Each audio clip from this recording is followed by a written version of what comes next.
కృష్ణసిద్ధి గారు నమస్కారం అండి. నమస్కారం అండి. మనం జాతక చక్రంలోని కొన్ని దోషాల గురించి ఇవాళ చర్చించబోతున్నాము. అందులో ముఖ్యంగా బాలారిష్ట దోషము. శిశువు పుట్టగానే జాతక చక్రం వేయిస్తారు. ఎందుకంటే నక్షత్రం శాంతి ఏమైనా అవసరం అవుతుందా, నక్షత్రం ఏంటి, రాశి ఏంటి అని తెలుసుకోవడానికి. అది అక్కడ వరకే ఆగిపోతుంది. తర్వాత 8 సంవత్సరాలు వచ్చే వరకు కూడా జాతక చూడకూడదు అని చెప్తుంటారు కదా. కానీ ఒక్క విషయంలో మాత్రం జాతక పరిశీలన చేస్తారు, బాలారిష్టాలు ఏమైనా ఉన్నాయా అని. అసలు ఏంటండి బాలారిష్టం అంటే ఏంటి? జాతకంలో ఏ గ్రహాలు ఎక్కడ ఉంటే బాలారిష్టం ఏర్పడుతుంది? బాలారిష్ట దోషం అంటే ఇప్పుడు మనిషి ఆయుర్దాయ నిర్ణయం చేసేయాల్సిన పరిస్థితుల్లో బాలారిష్ట దోషం ఉంటే ఆ వయస్సు దాటేంత వరకు సహజంగా ఆయుర్ నిర్ణయం చేయకూడదంటారు. అందుకని 8 సంవత్సరాలు దాటేంత వరకు, 12 సంవత్సరాలు దాటేంత వరకు జాతకం చూడకూడదని చెప్పే కారణాలు అదొకటి. అసలు బాలారిష్ట దోషం అంటే ఏంటి? చంద్రాష్టమంచ, ధరణీసు సప్తమంచ, శనిర్జన్మ, రాహుస్తృతీయే, గురుతృతీయ, భృగుషట్క, ద్వాదశమర్క, కేతు జన్మ, ఇలాంటి దోషాలన్నీ కలిపి బాలారిష్ట దోషం అంట. ఒక్కొక్క గ్రహం ఒక్కొక్క స్థానంలో. ముఖ్యంగా చెప్పాలంటే శనికి సంబంధించిన గ్రహం దోషం, అది బాలారిష్ట దోషాల్లో బాగా ఎక్కువగా చూస్తాం. ఎందుకంటే ఆయుష్కారకుడు శని. లగ్న శని దోషం ఉంటే స్వతహాగా శిశువుకి దోషం ఉన్నా లేకపోయినా తొందరగా దోషం ఏదైనా ఆరోగ్యరీత్యా సమస్యలు రావడానికి ఎక్కువ అవకాశం ఉన్నది. శ్వాసకోశ సంబంధమైనవి, జలుబు, దగ్గు, చిన్నపిల్లలకి ఎక్కువ వచ్చే సమస్యలు చూడండి. ఇవి రెండు, ఒకటి చంద్రుడు, ఒకటి శని, ఈ రెండింటి ద్వారా ఏర్పడేటువంటి రోగాలు ఎక్కువ స్వతహాగా. అందుకని మిగతా దోషాలన్నిటికంటే ఈ శని వల్ల ఉండేటువంటి ఆయుకారకుడు తన సంబంధించినటువంటి కారకత్వం కాబట్టి శని వల్ల. అలానే వచ్చేసి చంద్రుడు ఏంటంటే మిగతా గ్రహాలన్నిటికంటే చంద్రుడి యొక్క ప్రభావం మానవ జీవితం మీద చాలా ఎక్కువ ఉంటుంది. ఎందుకంటే శరీరంలో ఎక్కువ భాగం నీళ్ళే ఉన్న కారణం చేత, ద్రవ పదార్థం ఉన్న కారణం చేత ఎక్కువగా ఏంటంటే చంద్రుడు ఎక్కువ ప్రభావితం చేస్తాడంట. అయితే మిగతా గ్రహ దోషాలు ఉంటాయా ఉండవా? అవి ఖచ్చితంగా బాలారిష్ట దోషం పనిచేస్తుందా లేదా? అసలు బాలారిష్ట దోషం ఖచ్చితంగా నిర్దేశించేది ఏమిటంటే ఆ శిశువు యొక్క ఆయుర్దాయం చాలా తక్కువైనటువంటి ఆయుర్దాయం. 8 సంవత్సరాలలోపు గండాలు ఉండవచ్చు. ఇది మారకం కాదు. ఇక గండం వేరు, మారకం వేరు, రెండిటికి చాలా వ్యత్యాసం ఉంది. ఇప్పుడు గండాన్ని గురించి మాట్లాడుతున్నప్పుడు గండం పరిహరించబడుతుంది, యోగం మారకం పరిహరించబడుతుంది. మనం ఏదైనా పరిహారం చేసాం. ఇప్పుడు మార్కండేయుడి గురించి ఒక ఉదాహరణ చెప్పొచ్చండి. ఆయన ఆయుర్దాయం 8 సంవత్సరాలు అన్నారు. జన్మతః మంచి శిశువు కావాలా, 8 సంవత్సరాలు ఆయుర్దాయం ఇస్తాను, లేకుంటే ఒక కుపుత్రుడైనటువంటి సంతానం కలుగుతాడు, దీర్ఘాయుష్మంతుడు అవుతాడంటే నాకు అవసరం లేదు, ఆయన వచ్చేసేసి నాకు తక్కువ ఆయుష్ ఉన్నా నాకు సుపుత్రుడే కావాలని కోరుకున్నాడు. దానికి ఈ బాలుడికి తెలిసిన తర్వాత ఆయన, ఇది కథ కాదండి, పురాణం కాదు, యథార్థం, నిజం చెప్పాలంటే. అంటే ఒక వ్యక్తి తను తపించి ఆయుష్ కోసం, దానికోసం తీవ్రమైనటువంటి సాధన చేస్తే ఆ వ్యక్తి అమరుడు అవుతాడు, లేకుంటే మృత్యుంజయుడు అవుతాడు, లేదంటే చిరంజీవి అవుతాడు అనడానికి యథార్థంగా నిర్ణయించినటువంటి ఆ యొక్క విశేషమే మార్కండేయుడి యొక్క వృత్తాంతం. ఇది బాలారిష్ట దోషాలు రకరకాలుగా ఉంటాయి. రాహుకేతుల వల్ల ఉండేటువంటి బాలారిష్ట దోషాలు ఉంటాయి. రాహు భాగ్యంలో ఉంటే బాలారిష్టం అంటాం, కేతు జన్మలో ఉంటే బాలారిష్టం అంటాం, శుక్రుడు షష్టమంలో ఉంటే బాలారిష్టం అంటాం. ఈ దోషాలన్నీ ఏంటంటే ఎంతవరకు పనిచేస్తాయంటే ఆ యొక్క లగ్నాధిపతి యొక్క స్థితి, లగ్నం బలమైందా బలహీనమైందా, లగ్నంలో ఉండేటువంటి గ్రహాల యొక్క స్థితిగతులు. అంటే ఇప్పుడు చంద్రుడి వల్ల బాలారిష్ట దోషం ఉంది, ఆ గురుడు చాలా బలీయంగా ఉండి లగ్నాన్ని కాపాడుతున్నాడు, ఆ బాలారిష్ట దోషం ఆ వ్యక్తి జాతకంలో పనిచేయదు. అలానే వచ్చేసి కుజుడి వల్ల బాలారిష్ట దోషం ఉంది, లగ్నం బుధుడు లగ్నం అయింది, లేదంటే బుధుడు వచ్చేసి చాలా బలీయంగా ఆ లగ్నానికి రక్షణ కలిగిస్తున్నాడు, లేదు పంచమహాపురుష యోగాల్లో ఏదో ఒక మహాపురుష యోగం ఆ జాతకంలో ఉంది, బాలారిష్ట దోషం పనిచేయదు. ఇదేంటంటే చిన్నప్పుడు, ఇప్పుడు మీరు ఎవరైనా సరే చిన్నపిల్లవాళ్ళ జాతకం చూడకూడదంటే అబద్ధం అండి. ఎందుకంటే పేరు నిర్ణయించే దగ్గర నుంచి జాతకం చూడాలి. జాతకర్మ అనేది తండ్రి శిశువు జన్మించిన వెంటనే బొడ్డు కోసి పేరు పెడతారంటారు. మీరు పేరు పెట్టడానికి ముందు జాతకర్మ చేయాలంటే తనకు కొంత జ్ఞానం కావాలిగా. అంతకుముందు రోజుల్లో పేరు పెట్టాలంటే కూడా అక్షరాలు ఉన్నాయి, చూజ చోళ అశ్వని లీలు లేలో భరణి ఆయుయ కృతిగా నక్షత్రం ప్రకారం పేరు. ఎందుకు అంటే ఇవాళ రోజున అందరూ ప్రతి ఒక్క డేట్ని, నక్షత్రం, టైంని అన్నీ గుర్తుపెట్టుకోగలుగుతున్నారు. అంతకుముందు రోజుల్లో ఇంత జ్ఞానం లేదు. అదంత బాగా పూర్వం చూడండి, రామావతారంలో, కృష్ణావతారంలో నక్షత్రం ప్రకారం పేర్లు లేవు. అవి తర్వాత కాలంలో ఏంటంటే గుర్తు పెట్టుకోవడం కోసం నక్షత్ర ప్రకారం ఈ రకమైనటువంటి పేర్లు పెడితే ఈ నక్షత్రానికి సంబంధించిన పేర్లు దాని ప్రకారం నిర్ణయించడం జరిగింది. అలా పెట్టాలన్నా కూడా కొంత జ్ఞానం కావాలి. అందువల్ల జాతకం బాగా విశ్లేషణ చేయాలి అంటే అప్పుడు జాతకుడు ఏం చదువుతాడు, ఏం ఉద్యోగం చేస్తాడు, లేదంటే ఏ స్థితికి వెళ్తాడు, ఆ విశ్లేషణ వేరు. కానీ ఆయుష్ సంబంధమైన భావాలు పరిశీలించేటప్పుడు జన్మించింది మొదలు దానికి సంబంధించినటువంటి పరిశీలన అవసరం అని చెప్తాను. చాలా సందర్భాల్లో ఇక్కడ మృత్యుంజయ శాంతి ఉంది, అది అపమృత్యు, పరమృత్యు, తర్వాత వచ్చేసి మృత్యుంజయ, మహామృత్యుంజయ విధానంలో కనుక చేస్తే ఎంత తీవ్రమైన బాలారిష్టమైన పరిహరించబడుతుంది. అది ఒక్క శిశువుకే కాదు, అది కూడా జాయాపిత్తు శిశుశ్చత్రయాణం ఆయుష్యాభివృద్ధి అర్థం. మనం చేసే శాంతి కూడా తల్లికి, తండ్రికి, శిశువుకి, ముగ్గురికి కూడా ఆయుష్ కోసం అని చెప్పింది. ఇది 9 గ్రహాలకి 9 రకాలైన దోషాలు. చంద్రుడు అష్టమంలో, కుజుడు సప్తమంలో, బుధుడు కూడా సప్తమంలోనే, రవి వ్యయంలో. ఈ ఒక్కొక్క బాలారిష్ట దోషం ఒక్కొక్క రకమైన ప్రభావాన్ని ఇస్తుంది. లేదు ఈ గ్రహాలు ఆ బాలారిష్టం వయసు ఎన్ని సంవత్సరాలు, 8 ఏళ్ళ 12 ఏళ్ళ దశను బట్టి, ఆ వచ్చే మహర్దశ అంతర్దశలను బట్టి కూడా ఉంటాయి. పరాశర శ్లోకాన్ని బట్టి శని లగ్నంలో ఉంటే, తృతీయంలో గురువు ఉంటే, సప్తమంలో కుజుడు ఉంటే, నవాంచ రాహు అయితే బాలారిష్ట దోషం ఏర్పడుతుందని. కానీ అష్టమ చంద్రుడు ఉంటే మాత్రం అది తీవ్ర దోషంగా పరిగణిస్తారు. కారణం ఏంటంటారు? అష్టమ చంద్రుడు స్వతహాగా ఏంటంటే మన శరీరంలో ఉండేటువంటివన్నీ కూడా నీళ్ళ రూపంలోనే ఉన్నాయి. ఫస్ట్ శిశువు పిండంగా ఏర్పడటానికి స్థితిలో కూడా మొదటి 3 నెలలు ఒక రకమైన ద్రవ పదార్థ రూపంలోనే ఉంటాడు పిండంలో. ఇది మనిషి ఎంత ఎదిగినా కూడా శరీరంలో 70-80% నీరే ఉంటుంది. అందువల్ల ఏంటంటే నీటి మీద ప్రభావం, అందువల్ల చంద్రుడు జలకారకుడు. మీరు మామూలుగా భూమి మీద ఉన్నప్పుడు పౌర్ణమి అమావాస్యప్పుడు సముద్రాలు ఉప్పొంగుతుండడం, లాంటి అలలు ఎక్కువగా ఉండటం చూస్తుంటాం. ఇది ఏంటంటే మన శరీరంలో కూడా ఆ రకమైనటువంటి భావ సంచలనం ఎక్కువగా ఉంటుంది. అది చంద్రుడి ప్రభావితం, అందులో మనకు దగ్గరగా ఉన్నది. చంద్రుడు అనేది భూమికి ఉపగ్రహం అనేది ఒక కథ అయితే, మిగతా నక్షత్రాలన్నింటినీ గుర్తించడానికి చంద్రుడిని ఒక సాధనంగా వాడారు మన పూర్వీకులు అంటారు. అంటే మనకి సూర్యుడి కంటే నక్షత్రాలు చాలా పెద్దవి. ఒక్కొక్క నక్షత్రం తురగముఖాశ్విని, త్రీణి అశ్విని, అంటే గుర్రం ముఖం లాంటి 3 నక్షత్రాలు కూడితే అశ్విని నక్షత్రం. అది ఎలా గుర్తించాలి? ఎక్కడ పాలపంతులో మనం ఎక్కడ గుర్తించాలి? దానికి చంద్రుని సాధనంగా వాడారు మన వాళ్ళు. ఆ చంద్రుని బట్టి ఇవాళ అశ్విని నక్షత్రం, ఇవాళ భరణి నక్షత్రం, ఇవాళ కృత్తికా నక్షత్రం, ఆ నక్షత్ర గుంపుల్ని ఈజీగా గుర్తించడం కోసం చంద్రుని ఇవాళ మనం మౌస్ కింద ఎలా అయితే దాంట్లో ఎవరో కదులుతుందో మౌస్ కదిలించినప్పుడు అలా చంద్రుని బట్టి ఆ నక్షత్రాలను గుర్తించడం కోసం ఓ రకమైన చంద్రుని సాధనంగా వాడారు. అంటే మనం సినిమాలో స్క్రీన్ మీద పెద్ద బొమ్మ రావడానికి చిన్న ఫిల్మ్ని ఒక మిర్రర్లో పెట్టాం, ఆ బొమ్మ పెద్దగా కనపడింది. అలానే ఏంటంటే నక్షత్రాన్ని పెద్దగా చూడటం కోసం చంద్రుడు అనేటువంటి ఒక మిర్రర్ను వాడారు మన పూర్వీకులు. దాని ద్వారా ఏంటంటే చంద్రుడు నక్షత్ర ప్రభావాన్ని మనకు అందిస్తున్నాడు. అదే చంద్రుడి దోషంలో ఉంటే, అంటే సూర్యుడి కంటే పెద్దదైనటువంటి నక్షత్రాలు మనకి దోషం కలిగిస్తున్నప్పుడు ఆ దోషాన్ని చంద్రుడు సూచిస్తున్నాడు కాబట్టి ఆ దోషం చాలా తీవ్రంగా కనపడుతుంది. అందుకని చంద్రాష్టమ దోషం చాలా పెద్ద దోషం అవుతుంది. చంద్రుడు అష్టమ స్థానాలు, అందులో ఏంటంటే చిన్నపిల్లలకి సహజంగా వచ్చే వ్యాధులు, జలుబు, లేదంటే వచ్చేసి కడుపు నొప్పి, ఉదర సంబంధమైన సమస్యలంటికి చంద్రుడి కారకుడు, అజీర్ణానికి చంద్రుడి కారకుడు, అలానే శ్వాసకోశ సంబంధించిన వ్యాధులు చంద్రుడి కారకుడు. ఇవన్నీ ఏంటంటే చంద్రుడి ద్వారా వచ్చాయి. తొందరగా కొత్త నీళ్ళు పడకపోతేనే కూడా జలుబు చేస్తుంటారు. ఇలాంటివన్నీ కూడా చంద్రుడి ద్వారా అవుతాయి. అంటే చిన్న చిన్న అనారోగ్యాలు కూడా చిన్నపిల్లల విషయంలో పెద్దదైనటువంటి సమస్యలుగా మారుతాయి. అలాంటి వాటన్నిటికీ కూడా వాటికి చాలా వరకు చంద్రుడి కారకత్వంతోనే వస్తున్నాయి. అందువల్ల చంద్రుడు, అష్టమ చంద్రుడు తీవ్రమైన బాలారిష్ట దోషమైంది. అలాగే బాలారిష్టాలు ఎన్ని సంవత్సరాలు? చాలామంది అంటుంటారు కదండి, 2.5 సంవత్సరాలని, 8 సంవత్సరాలు, 12 సంవత్సరాలు వచ్చే వరకు కూడా బాలారిష్టాలు ఉంటాయని. అసలు ఏంటి, ఎన్ని సంవత్సరాలు? ముందు చెప్పేది జన్మగండాంతాలండి. 11 రోజులు, 10 రోజులు గండాంతర దినాలు. 11వ రోజు మళ్ళీ పురుటి స్నానం అయిన తర్వాత నుంచి, అక్కడి నుంచి లెక్క వేసుకుంటే మైల అయిపోయిన తర్వాత నుంచి లెక్క వేసుకుంటూ వెళ్తే ఖచ్చితంగా బాలారిష్ట దోషం 8 సంవత్సరాలు. 8 సంవత్సరాలు బాలారిష్ట దోషం. ఎందుకంటే శిశువు యొక్క అవస్థలను బట్టి, దాన్ని బట్టి 8వ సంవత్సరం వరకు. 8వ సంవత్సరం తర్వాత ఎందుకంటే సంస్కారాలు ప్రారంభం అవుతాయి మనకి. మీరు గర్భాశ్రమంలో ఉండగా శిశువుకి ఉపనయన సంస్కారం చేయమంటారు. ఉపనయన సంస్కారం చేసినప్పుడు ఏంటి, దాంతోపాటు అంతకుముందు చేసిన ప్రతి సంస్కారం, చౌలం కానివ్వండి, తర్వాత మన కేశఖండనం కానివ్వండి, అన్ని సంస్కారాలు జరుగుతాయి. మళ్ళీ ద్విజత్వం ఎట్లా వస్తుంది? అందువల్ల ఏంటంటే జన్మస్థలంలో ఉండేటువంటి దోషాలన్నీ పరిహరించబడేటువంటి సంస్కారం ఉపనయనం కాబట్టి అందుకనే గర్భాష్టమంలో చేయమంటాడు.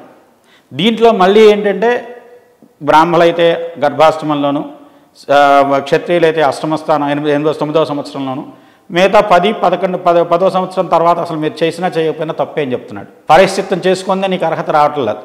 తండ్రి ఎవరైతే ఉన్నాడో సంస్కారం చేయవలసిన బాధ్యత ఉంది కాబట్టి, చేయలేకపోయాడు కాబట్టి తను ప్రాయశ్చిత్తం చేసుకోవాల్సిన పరిస్థితి ఏర్పడుతుంది. అనుబంధ ప్రాయశ్చిత్తం శిశువు చేసుకోవట్లా, ఎవరికైతే ఉపనయనం జరుగుతుందో ఆ వ్యక్తి చేసుకోవట్లా, ఆ వ్యక్తి తండ్రి చేసుకుంటున్నాడు.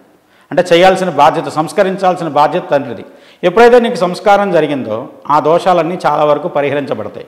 అందుకని ఉపనయనంలో కూడా మళ్ళీ ఒకసారి నామకరణం చేస్తారు. ఇక్కడ నామకరణంలో కూడా విశేషం అదేనండి. నామకరణం కనుక సరైనటువంటి ఆ శిశువుకు ఉపయుక్తమైనటువంటి విధంగా నామకరణం జరిగితే ఇలాంటి బాలారిష్ట దోషాలు, చాలా చిన్న చిన్న ఈ అపమృత్యు దోషాలు చాలా వరకు తొలగిపోతాయి. అందుకోసం 8 సంవత్సరాలు బాలారిష్ట దోషానికి సంబంధించినటువంటి వయసుగా నిర్ధారించవచ్చు. అలాగే గురువు దృష్టి కనుక ఆ గ్రహం ఏదైతే బాలారిష్ట దోషంలో ఉన్న గ్రహం మీద కనుక ఉన్నట్టయితే పూర్తి స్థాయిలో బాలారిష్ట దోషం నివారణ అవ్వబడుతుంది. అలాగే ఏకాదశంలో సూర్యుడు ఉన్నా కూడా బాలారిష్ట దోషాలు తొలగించబడతాయి అంటారు కదా గురుగారు, అది ఎంతవరకు కరెక్ట్? గురుడు ముఖ్యంగా వచ్చేసేసండి మిగతా మానవ జీవితం మీద గురుడు యొక్క ప్రభావం చాలా తీవ్రంగా ఉంటుంది. ముందు మనకి పితామహకారకుడు గురుడు, తర్వాత పుత్రకారకుడు గురుడు, తర్వాత విద్యాకారకుడు గురుడు, ధనకారకుడు గురుడు, కుటుంబకారకుడు గురుడు. ఇన్ని కారకత్వాలు మనిషి జీవితంలో ఏవైతే ముఖ్యమైన పాత్ర ఉందో అదంతా గురుడిదే. అందువల్ల గురుడు బలీయంగా ఉంటే, లగ్నగురుడు అనుకోండి, ఎన్ని దోషాలైనా పోతాయంటాం. అలాగనే మీకు రవి ఏకాదశి స్థానంలో ఉంటే, ముహూర్త భాగంలో అయితే ఏకాదశి రవిశ్చ సకలాన్ దోషాన్ని అంతే అంటాడు. లాభస్థానంలో రవి అన్ని దోషాలు పోతాయని కాలామృతంలో చెప్పారు. అది ముహూర్త భాగానికి సంబంధించిన జాతకంలో కూడా రవి లాభంలో ఉంటే ఆత్మకారకుడు. ఆత్మ అనేది దృఢమైందైతే ఎన్ని రకాలైనటువంటి దుర్వ్యవస్థలనైనా మనం తప్పించుకోగలం. అది రవి సూచిస్తాడు. రవి బలం ఉన్నప్పుడు, ఇప్పుడు హనుమంతుడు జాతకమే ఉదాహరణగా తీసుకుంటే, ఆయన పుట్టినప్పుడే రవి మీదకి దండయాత్రకి వెళ్ళాడు. అది పండని తిందామని చెప్పి వెళ్ళాడు. ఇంద్రుడు కొడితే కానీ ఆయన దవడ వాచిపోతే కానీ కిందకి రాలేదు. అంటే ఇక్కడ ఏంటంటే రవి అనేది ఆత్మజ్ఞానము, ఆత్మ బలీయతను సూచిస్తుంది. ఆత్మ బలీయంగా ఉన్న వ్యక్తి తను ఎన్ని కఠినమైనటువంటి పరీక్షలనైనా తట్టుకొని తన యొక్క కృషిని కానివ్వండి, తన యొక్క స్థితిని కానీ మెరుగుపరుచుకోగలుగుతాడు. అందువల్ల రవి యొక్క ప్రభావం చాలా ప్రాధాన్యం. ఎందుకంటే మిగతా గ్రహాలన్నిటికి కూడా శక్తి ఇచ్చేదే రవి. రవి లగ్నంలో ఉంటే పండితుడిగా చెప్తుంటారు. అందుకే సూర్యోదయ లగ్నం అవుతుంది కాబట్టి జ్ఞానం సహజంగా ఉంటుంది. ఒక రకమైన సూర్యోదయ కిరణాల్లో ఉండేది పరారుణ కిరణాలండి. పరారుణ కిరణాలు మనిషిని ఎప్పుడూ శోధించేలా చేస్తాయి. పొద్దున్నే మనం ఎండలో కూర్చోమనే కారణాల్లో అదొకటి, లేదా మనం సంధ్యావందనం చేయమంటంలో అదొక కారణం. ఆ పరారుణ కిరణాలు మన మీద పడుతూ ఉంటాయి. పడినప్పుడు ఏంటంటే మనిషిలో ఒక రకమైన ఇదేంటో తెలుసుకోవాలనేటువంటి జిజ్ఞాస దాని విషయంలో ప్రారంభమవుతుంది. దీనికి కారకుడు రవి.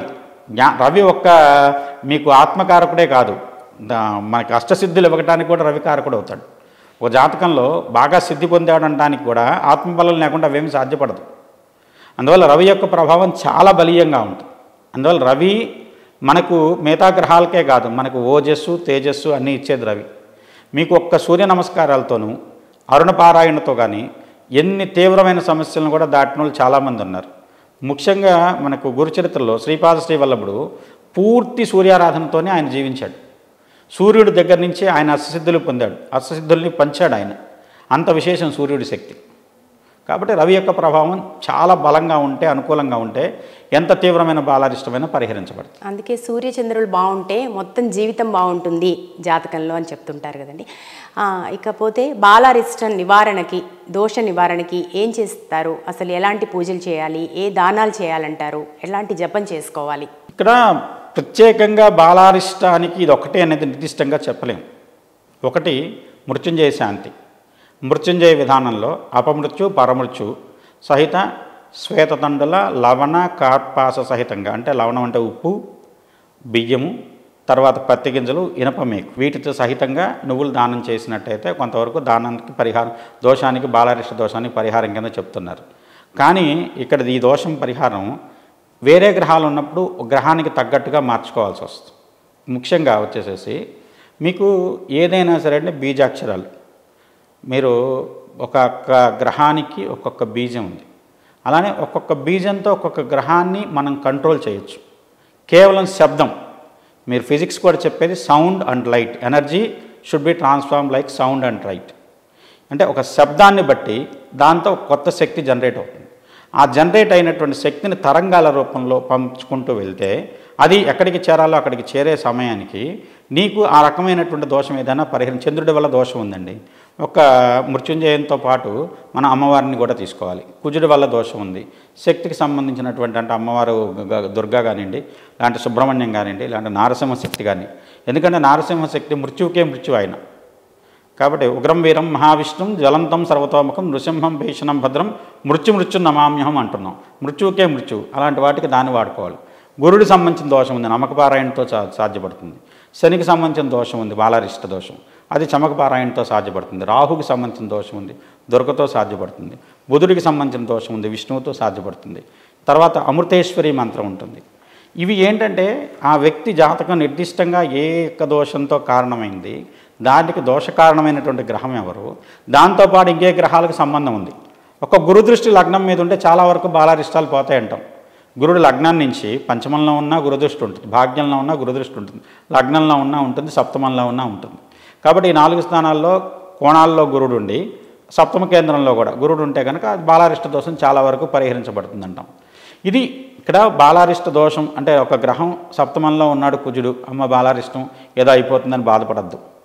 అలా లగ్న శని ఉన్నాడు, ఈ శని ఖచ్చితంగా ఏదో చేస్తాడు కాబట్టి ఇది చాలా పెద్ద దోషం అని భయపడాల్సింది. ఆ స్ఫుటం మీద ఎంత తీవ్రమైనటువంటి ప్రభావం చూపెడుతున్నాడు. ఆ శని యొక్క చేష్ట ఏంటి, షడ్బలాలు కట్టుకోవాలి. షడ్బలాలు కట్టకుండా ఒక స్థితి మాత్రం చేత లగ్నకుండలు ఒక దాని దగ్గర పెట్టుకొని ఈ దోషం ఉంది ఆ దోషం ఉందని చెప్పి భయపెట్టో, లేదంటే నిజంగా వాళ్ళకి తెలిసిన వాళ్ళైతే దాని గురించి భయపడో ఏదో ఒక పరిహారం చేసేయాలి అంటే పరిహరించడం. ఇప్పుడు భయపెట్టి అంటే ఒక మాట ఇక్కడ మాట్లాడుకోవాల్సి వస్తుంది. చాలామంది పిల్లలు పుట్టగానే పేరెంట్స్ చాలా సంతోషపడతారు. తల్లిదండ్రులు జాతక చక్రం చూపించినప్పుడు మీ శిశువు యోగకారకుడు అవుతాడు అంటే అది సంతోషం. కానీ దోషం ఉంది ఏదో అయిపోతుంది అంటే ఆ బాధ వర్ణనాతీతం. అట్లాంటప్పుడు ఆస్ట్రాలజర్ దగ్గరికి వచ్చినప్పుడు ఎలా ఉండాలంటారు? అంటే ఆ దోష పరిహారం ఎట్లా సూచించాలి అంటే ఇలా భయపెట్టే విధంగా కాకుండా? ఎవరి జాతకంలో దోషం ఉండదు. మీరు రాముడు తీసుకురండి, శివుడిని తీసుకురండి, కృష్ణుడి జాతకం తీసుకోండి, మనుషులుగా పుట్టిన వాళ్ళవి తీసుకొని చూడండి, వాళ్ళ జాతకంలో దోషాలు లేవా? కృష్ణుడు నిత్యం గండమే కదా గడిపింది. ఫస్ట్ జన్మ పుట్టినమ్మటే తీసుకొచ్చి ఒక చెరసాల్లో పుట్టడమే చెరసాల్లో పుట్టాడు. తీసుకొచ్చేసి నందుడి ఇంట్లో పెట్టారు. నందుడి ఇంట్లో రోజుకో గండం, శకటాసురుడు, పోతన, తర్వాత వచ్చేసి కాళీయుడు, వీళ్ళన్ని రూపంలోనూ రకరకాలైనటువంటి ఒక్కొక్క శక్తిని దాటుకుంటూ వెళ్ళాడు. అందువల్ల ఎవరి జాతకం గొప్పది కాదు జన్మతః. జాతకం ఏంటంటే మీకు మీ యొక్క మార్గాన్ని నిర్దేశిస్తుంది, జరగబోయే దాన్ని కొంతవరకు సూచిస్తుంది. ఫలాని గ్రహచారాన్ని సూచయంతి మనీషిణ కోవక్త తారతమ్యస్య తమేకం వేద సంహిన అంటారు. అంటే జాతకంలో ఉండేటువంటి గ్రహాల యొక్క స్థితిగతులు ఏంటంటే మీ యొక్క భవిష్యత్తును సూచిస్తాయి, శాసించం. సూచన వేరు, శాసనం వేరు. ఇప్పుడు ఇందాక మాట్లాడుకున్నట్టు గండం వేరు, యోగం వేరు. యోగాన్ని ఎవరూ తప్పించలేరు. అంటే మనిషి పుట్టిన తర్వాత ఏదో ఒక రోజు చనిపోతాడనేది యోగం. గండం ఏంటంటే ఈ వయసులో జరగవచ్చు, ఈ వయసులో జరగవచ్చు, వాటికి పరిహారాలు ఉన్నాయి. అందువల్ల ఏంటంటే వచ్చిన వ్యక్తి ప్రతి వ్యక్తి జాతకంలోనూ ఇప్పుడు సహజంగా ఏంటంటే చూపెట్టుకునే వాళ్ళు కూడా ఇవాళ వచ్చేసేసి జాతకం చూపెట్టుకున్నామంటే ఆ దోషం ఉందా, సరే ఓకే మీరు చేసేసేయండి, ఎంత డబ్బులు అవుతాయి మేము ఇంత ఇస్తాము మీరు తీసుకొచ్చేసేయండి, ఇలా కాకుండా వాళ్ళు కూడా దాంట్లో ఎంతవరకు దానికి పరిహారం చేయాలి. ఇంకొకటి ముఖ్యమైనది, దీంట్లో పరిహారం జరుగుతున్నదనే దాంట్లో చాలా వరకు ఏంటంటే జపాలు చేస్తున్నారు, దానాలు ఇచ్చేస్తున్నారు, పరిహారం జరిగిందంటున్నారు. అసలు పరిహరించాల్సిన దేవతకు మీరేం శక్తి ఇచ్చారు? జపం చేస్తే దేవత శక్తివంతుడు అవుతారా? దానం ఇస్తే ఆ దానం దోషం తీసుకున్న వ్యక్తికి వెళ్ళిపోతుందా? ఎలా పోతుంది అంటే దాన్ని అడ్డుకోగలిగినటువంటి శక్తిని నువ్వు బలీయం చేసుకోవాలి. దానికి హవనమే మంచి మార్గం అంటాను, మృత్యుంజయ హవనం. మృత్యుంజయ సూక్తంలో మీకు సూక్త పాఠం ఉంది మృత్యుంజయానికి, ఆ విధానంలో చేసినా ఒక మంచి ఫలితం ఉంటుంది. అలానే వచ్చేసి మృత్యుంజయ మూలమంత్రం అపమృత్యు పరమృత్యు సహితంగా చేస్తే ఇంకా ఫలితం ఉంటుంది. మహామృత్యుంజయ మంత్రం ఓం జూమ్ సహా ముందు వెనక వేసి చేస్తే దాన్ని పాశుపతం అంట, అలా చేస్తే ఇంకా మంచి ఫలితం ఉంటుంది. అందువల్ల చేసే దాన్ని బట్టి విశేషమైన ఫలితాన్ని మనం పొందొచ్చు. బాలారిష్టం కాదండి, బాలారిష్ట దోషాన్ని పూర్తిగా వ్యక్తి ఇన్వాల్వ్ అయితే దాన్ని పూర్తిగా తొలగించడమే కాకుండా చిరంజీవిని చేసేంతవరకు విధానం ఉంది, చేసుకోగలుగుతారు. అమృత పాశుపతం ఉంది, దాన్ని ఎలా చేయాలి దానికి విధానం ఉంది, వాడే ద్రవ్యంతో సహా. తిప్పతీగ అనేది మనం వాళ్ళు చాలా తక్కువగా చూస్తాం, దాన్ని కంపల మీద పెరుగుతుందండి, అది నిజంగా అమృతం.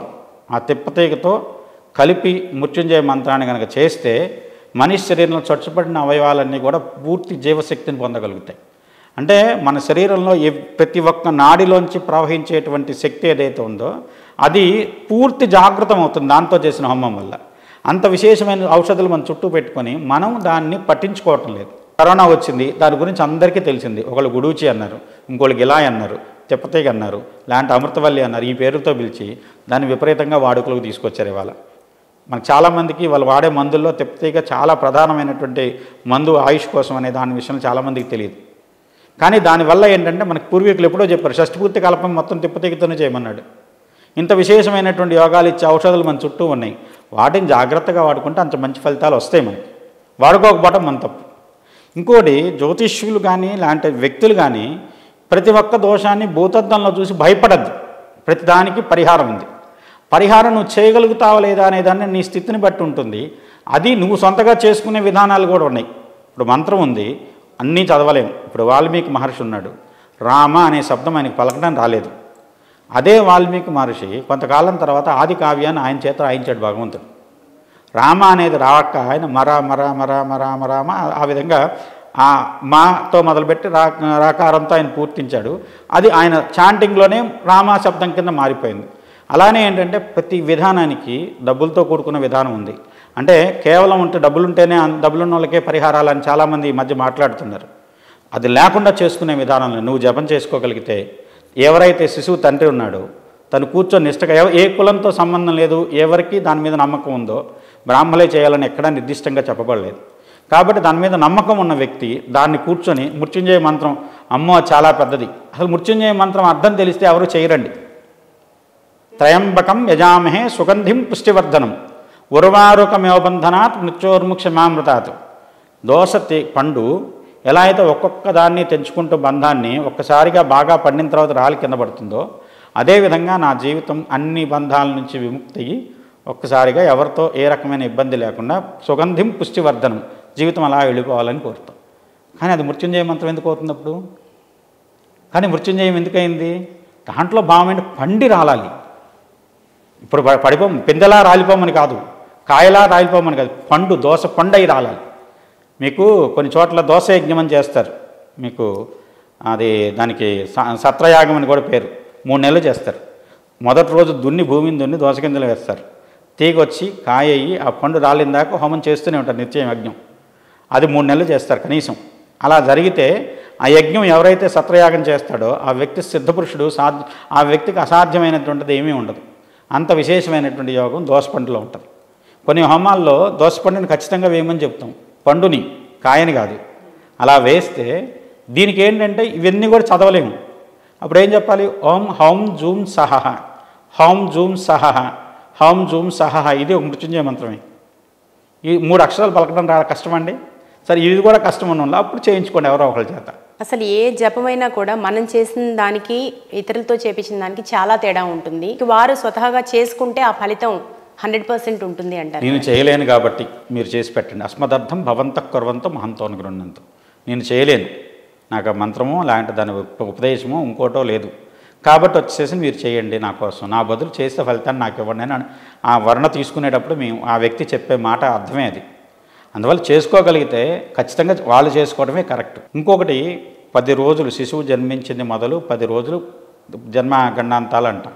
11వ రోజు నుంచి మొదలుపెట్టి 21వ రోజు వరకు ఇలాంటి పరిహారాల కోసమే మనం పేరు పెట్టినా, లేకుంటే ఆ రోజు ఉయ్యాల్లో వేసినా, ఆ రోజు నుంచి సంస్కారం ప్రారంభించిన శిశువుకి 21వ రోజు అనే కారణాల్లో అదొకటి.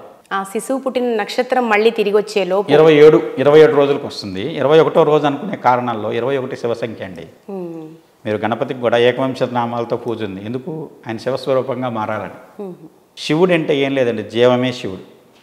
అండము పిండము బ్రహ్మాండం అంతా శివుడి స్వరూపమే, శివలింగ స్వరూపమే.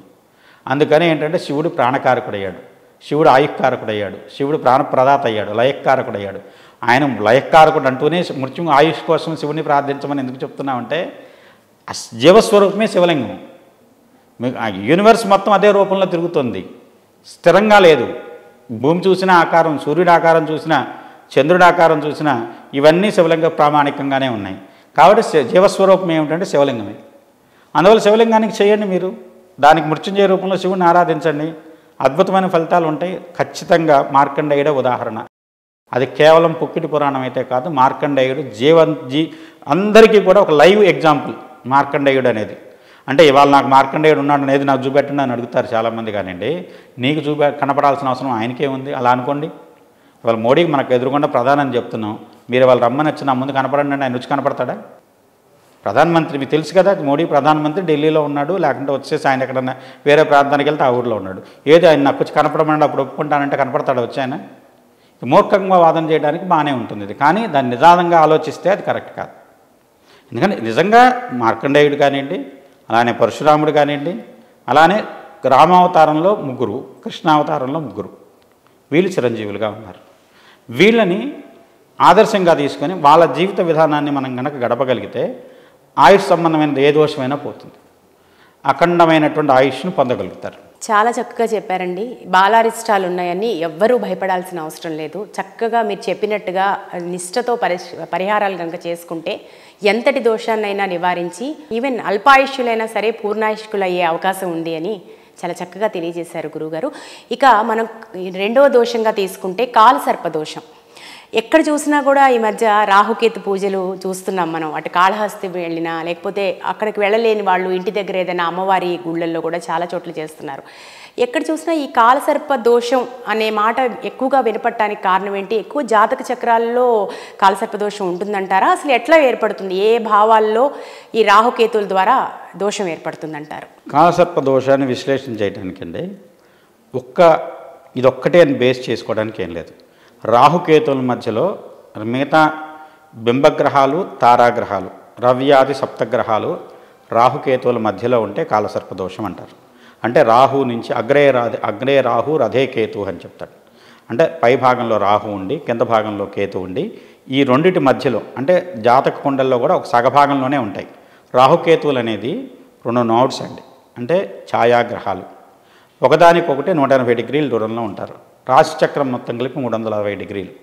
దాంట్లో సగభాగంలో ఈ 2 గ్రహాల మధ్యలోనే మిగతా గ్రహాలన్నీ కనుక ఉంటే రవి, చంద్రుడు, కుజుడు, బుధుడు, గురుడు, శుక్రుడు, శని, రవ్యాది సప్తగ్రహాలని కారణం. ఈ 7 గ్రహాలు కనుక ఉంటే అది కాలసర్పదోషం.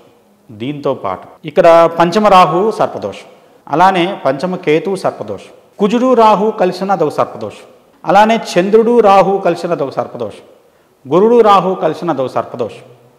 తర్వాత ఇక్కడ మీకు రాహుకేతువుల మధ్యలో గ్రహాలు ఉండి చంద్రుడు బయట ఉన్న దాన్ని కొన్ని సందర్భాలు మామూలు కాలసర్పదోషం కంటే చాలా తీవ్రమైన కాలసర్పదోషం. ఒక గ్రహం మటుకు బయట ఉండి మిగతా 6 గ్రహాలు లోపల ఉంటే అది ఒక్కొక్క సందర్భంలో చాలా తీవ్రమైన కాలసర్పదోషం అవుతుంది.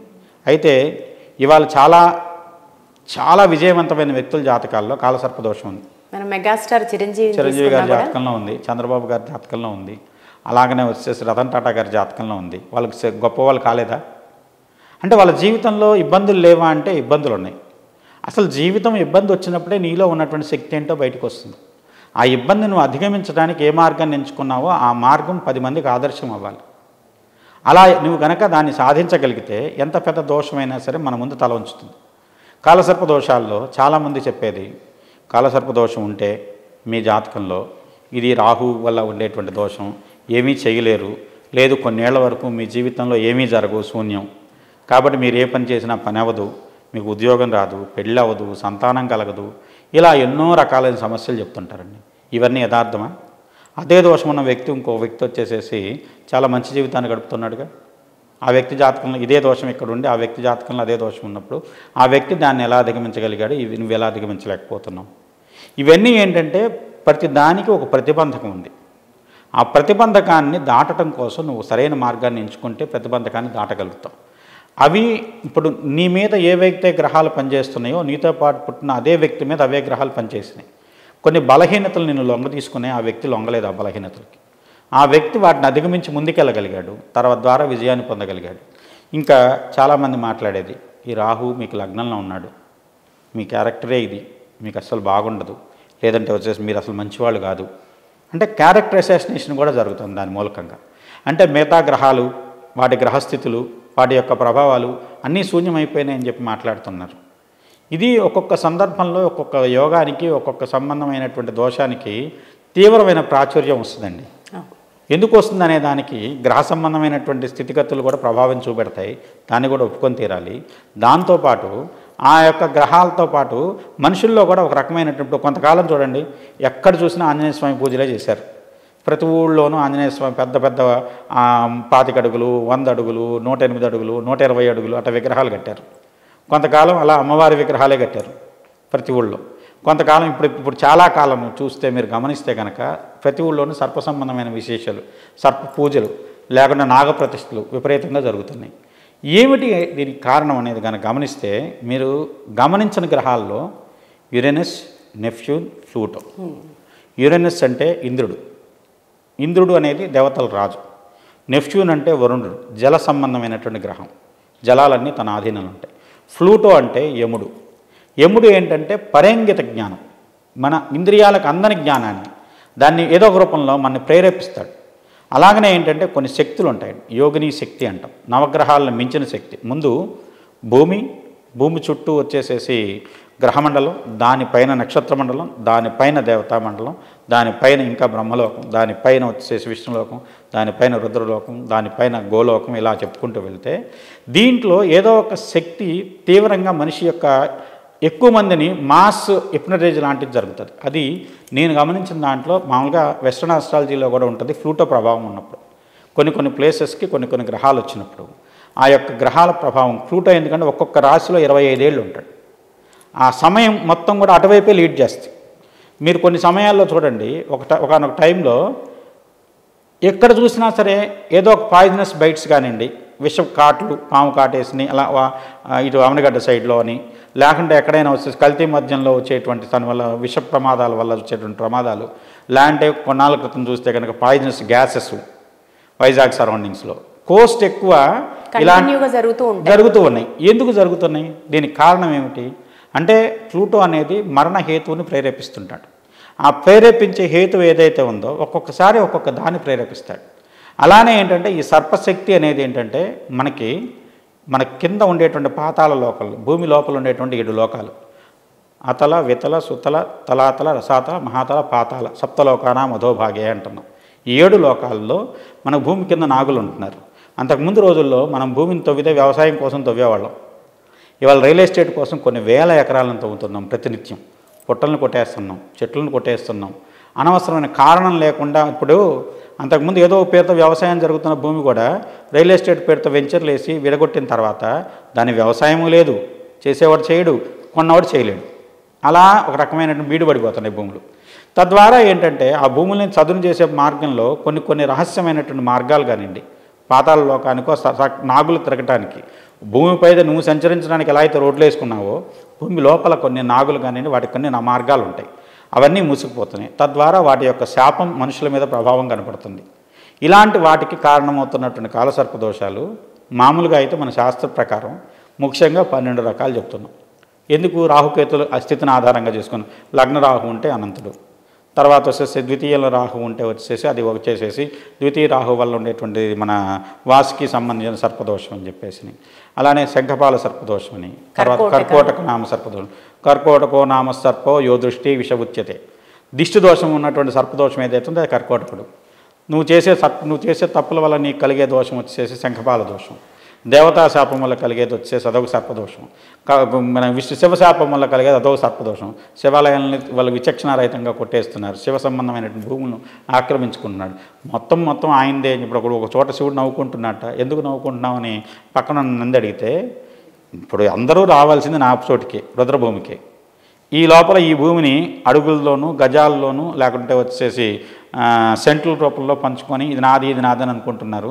వాళ్ళకి చివరికి కావాల్సింది అంత స్థలం, చిన్న స్థలం కూడా వాళ్ళకి దక్కేది ఏం లేదు వాళ్ళు చనిపోయిన తర్వాత అని చెప్పేసి నవ్వుకుండా ఉన్నటువంటి స్థితిలో ఒక వైరాగ్యంతో మాట్లాడుతున్నప్పుడు చెప్తారు.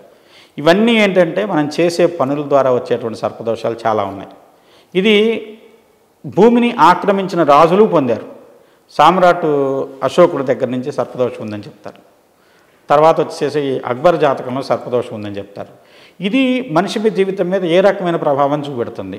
వైవాహిక జీవితం మీద, కుటుంబ జీవితం మీద, సంతాన జీవితం మీద, లేకుంటే వచ్చేసి మన చుట్టూ ఉన్నటువంటి దేశకాల పరిస్థితులతో మనం జీవించే జీవనం మీద, అంటే అన్నిటి మీద ఎఫెక్ట్ అయ్యేవి రకరకాలు ఉన్నాయి. అంటే ఇప్పుడు మీరు చెప్పినట్టు భావంలో తీసుకుంటే రాహు లగ్నంలో ఉంటే ఒక దోషం, అలాగే ద్వితీయంలో ఉంటే ద్వితీయ భావానికి సంబంధించిన దోషం అలా ఉంటుందంటారా? ఎట్లా? రాహు లగ్నంలో ఉన్నాడు ఒక ఎగ్జాంపుల్ మాట్లాడు. రాహు లగ్నంలో ఉన్నాడు. లగ్న రాహు ఏం చేస్తాడు? అన్నీ నాకే కావాలనే కోరిక పెడతాడు. ఎందుకంటే రాహువు దగ్గర అమృతం తాగిన శిరస్సు, కానీ అమృతం తన దగ్గర లేదు, ఖండించబడింది. తను ఏదైనా తీసుకుంటాడు, ఎక్కడ దాచుకుంటాడు? దాచుకోలేడు.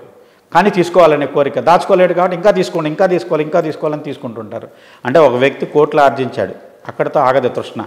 100 కోట్లు కావాలి, 1000 కోట్లు కావాలి, లక్షల కోట్లు కావాలి, అలా వెళ్తూనే ఉంటాడు. ఎక్కడ ఏంటంటే చివరికి తన ఆగటానికి ఎక్కడా ప్లేస్ దొరకదు. చుట్టూ ఏదైనా చూసుకుంటే తన వాళ్ళు అనేవాళ్ళు ఎవరూ మిగలరు. అంటే ఆ జంజాటంలో పడి భార్యను నమ్మట్లా, తన దగ్గర పనిచేసే వాళ్ళని నమ్మట్లా, తన కొడుకులను నమ్మట్లేదు, తన చుట్టూ ఉన్నటువంటి వాతావరణ పరిస్థితులు కానీ ఏ అనుక్షణం ఒక రకమైనటువంటి భయంతో గడుపుతున్నారు జీవితం. అలాంటి జీవితం గడుపుతున్నటువంటి వ్యక్తులు చాలామంది ఉన్నారు, లగ్న రాహు ఉన్నవాళ్ళు. అంటే వాళ్ళ జీవితం చూడటానికి ఎదుటి నుంచి చూస్తే అబ్బో ఏమి కోటీశ్వరుడు అనుకుంటాం, కానీ వాళ్ళ జీవితంలో కొన్ని ఉండవు. మనశ్శాంతి అనేది చాలా కోల్పోతారు లగ్న రాహు వల్ల. అంటే ఈ కాలసర్ప దోష ప్రభావము ఆ భావాన్ని బట్టి ఎఫెక్ట్ చేస్తుందంటారా? భావాన్ని బట్టి ఎఫెక్ట్ చేస్తుంది, ఉన్న స్థానం రాశిని బట్టి ఎఫెక్ట్ చేస్తుంది. ఇప్పుడు సపోజ్ మేష భావంలో ఉన్నాడు, ఒక రకమైన ఫలితం ఇస్తాడు. వృషభ భావంలో ఉన్నాడు, వృషభంలో ఉన్నాడు, అది రెండోదైనా మూడోదైనా వృషభ అంటే భావాశ్రిత ఫలితం ఉంటుంది, అలానే రాశి ఆశ్రిత ఫలితం ఉంటుంది. రాశిని బట్టి రాహుకేతువులకి స్వక్షేత్రాలు ఉచ్చక్షేత్రాలు లేవులేండి. వాళ్ళు స్వతహాగా ఏంటంటే చెప్పుకున్నారు వృషభం ఏ రాశుల్లో ఉంటే ఒకటండి. ఇప్పుడు అదొక మిర్రరు, దాంట్లో ఏ ఇమేజ్ కనపడుతుంది అనేది అది ఆ పడే ఇమేజ్ని బట్టి తను ఏ రాశిలో ఉన్నారు, ఎవరి దృష్టిలో ఉన్నారు, ఎవరి నక్షత్రంలో ఉన్నాడు, వీళ్ళందరి యొక్క ప్రభావాలను ఇవ్వడానికి ప్రయత్నం చేస్తారు. కానీ వాళ్ళకంటూ ఒక స్వతహాగా కొంత స్వసిద్ధమైన ఒక నేచర్. కన్యా రాశిని కాస్త స్వక్షేత్రంగా చెప్తున్నారు. వృషభం ఉచ్చను రాహుకి ఏదైతే ఉచ్చో కేతువుకి అది నీచని, కేతువుకి వచ్చేసి కొంతమందికి, అలానే వచ్చేసి శనికి సంబంధించినటువంటి కుంభాన్ని ఒకళ్ళకి, తర్వాత వచ్చేసి మీనాన్ని ఒకళ్ళకి, అలానే వచ్చేసేసి మీకు యురేనస్ నెప్ట్యూన్ ప్లూటోకి కూడా ఇలానే పంచారు. కానీ అసలు దానికి ఇప్పుడు మీకు తెలియని విషయం ఏంటంటే అండి, మనిషి జీవిత ప్రమాణాన్ని మించి ఏ గ్రహానికి ప్రాధాన్యత ఇవ్వబడలేదు. ఒకసారి యురేనస్ నెప్ట్యూన్ తిరిగి రావడానికి 80 ఏళ్ళు పడుతుంది, ఒకసారి నెప్ట్యూన్ తిరిగి రావడానికి 160 ఇయర్స్ పడుతుంది, ప్లూటో 260 ఏళ్ళు పడుతుంది. మనిషి బతికితే కదా. అంతకుముందు రోజుల్లో వీటి ప్రభావం ఉండేది. 12 రకాల నరకాలు ఎందుకు చెప్తున్నారు అంటే 12 రకాలైనటువంటి స్థితిలో సూర్యకాంతి ఆ యమలోకం మీద పడుతుంది. చిన్న ప్రాంతంలో పంచయోజన విస్తీర్ణం అంతే పడేది. అది ఒక యమలోకం.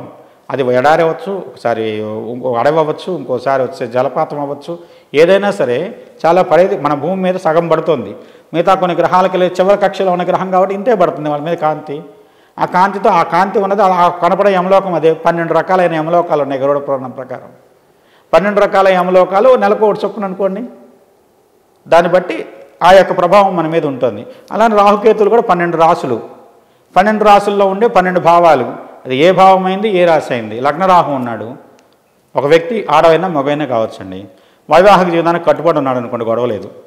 వైవాహిక జీవితంలో తృప్తి లేదని చెప్పి ఇంకో స్త్రీ దగ్గరికి వెళ్ళాడు, లేదంటే ఇంకో స్త్రీ పురుషుడి దగ్గరికి వెళ్ళింది. అలా ఒకరితో కాలేదు, ఇద్దరితో కాలేదు, ముగ్గురితో కాలేదు, నలుగురితో కాలేదు, 10 మంది అయ్యారు, 100 మంది అయ్యారు.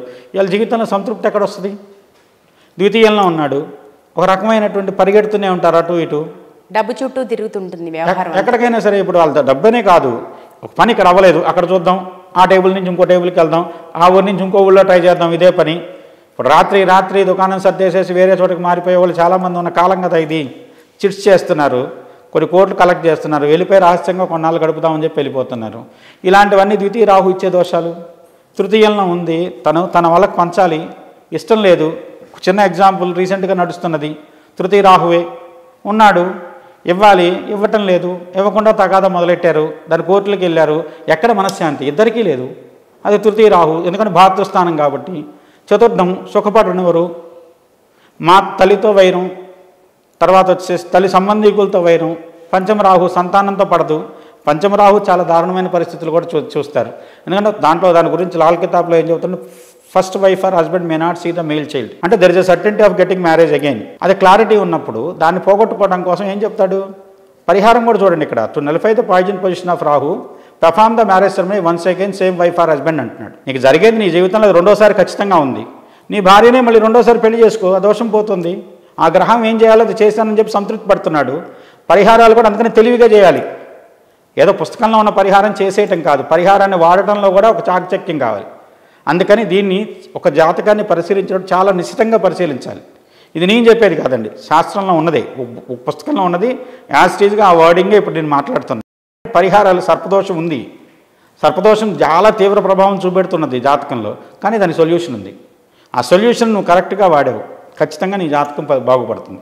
ఇక్కడ పరాశర జ్యోతిష్యంలో ఎక్కడా కూడా రాహుకేతువుల గురించి సర్పదోషం గురించి ఎట్లాంటి దోషం ఇస్తారు అని చెప్పలేదు.